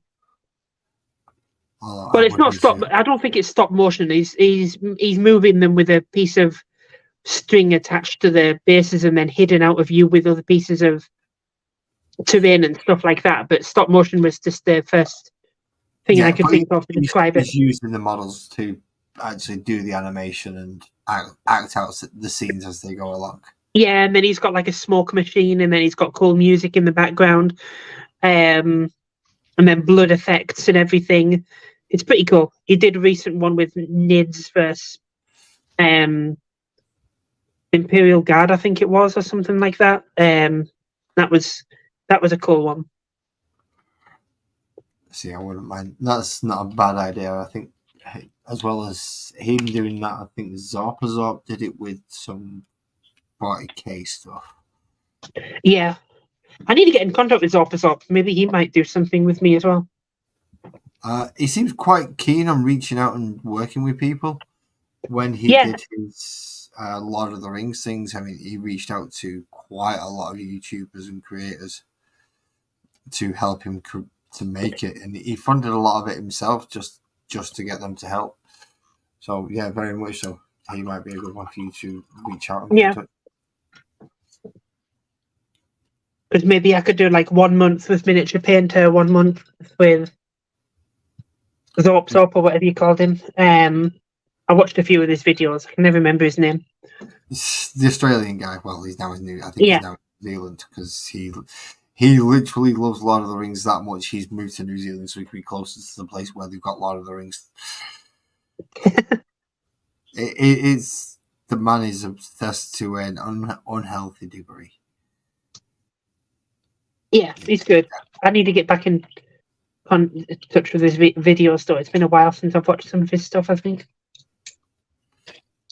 So I should possibly reach out to MS Paints again and see if he fancies. I'm just going to nip off for 10 seconds. I need to get more tissue paper. 2, 4, 6, 8, 10. I have 10 termagaunts to do yellow, and then all the greens and the dry brushes. I did not expect it to take 3 hours to do this much. Let's not forget though that you did them other little fellas as well. You washed them over, so that. Yeah, I did the dry brush on them, and I had to do the full dry brush on all these, and then start painting them. All right, I got the purple done on all of them, and I got the yellow done on half of them. So that should mean I should be able to get the yellow done on the other half and the green done next time. And then it's PVA glue and base in the damn thing, so they've all got this in base. That's me back. I'm just getting more toilet paper to use for the cleaning the brushes. Well, I was just about to start wrapping things up actually. All right. Okay. So yeah, I'm gonna, with next week's plan and with everything based and in order to do it, Monday should be doable, I should imagine. It's just going to be yellow, green, base, done. Oh, yellow, green, dry brush, base, done. Cool. That's the idea. And seeing as I've already done more dry brushing than I'm going to have to do next time tonight, I should be all right. The basing might be a bit of a pain in the ass. I might have to pick up some more pocket tea bags for the sleep tea, so I've got more to go on it because that's essentially what I'm using at the moment. Don't be using Yorkshire tea. It's sacrilege. No, I'm using pocket tea. Pocket tea, yeah. Somebody bought us some sleep tea of that brand, and it tastes like crap. So I stuck it in the tub and thought I'd use it for basing, and then realised there isn't quite enough out of one. You're using tea bags to base your army? Yes. What's wrong with that? It's super British, but Look at that. Look at that foliage. Okay. You tell me that's not good foliage? Not my kind of thing. But I get it. I understand. I stick a big rock on that. Yeah, he's fine. Yeah. Does it serve its purpose? Yeah, I mean, if you don't like drinking it, then it's gone to good use. Exactly. And it tastes like shit, so no, I don't like drinking it. And on that note, I'm tasting like shit and drinking things. I'm going to say good evening and good night. Thank you, everybody, who's come to watch me. Thank you to Sinscape Studios for jumping up. And, of course, Lee from Anfield Road Way out in the loft. He did come up and he's not nicked my mic. Thank you very much. So, again, everybody who's joined this and has watched it, will watch it, maybe watch it, please like. If you want to subscribe, do so. I try to do this at least once a week, hopefully on Mondays. And see any of you next time. However, there's lots of people in the chat that I do see in the chat. So if you ever want to say anything, say something. Feel free. Ask questions. Call me names. Doesn't matter. Interaction. Call him a chipmunk. Yeah, call me a chipmunk if you want. Call me a shitmunk. I don't care. And we'll go from there. Thanks very much, everyone. And we'll see you next week. Bye.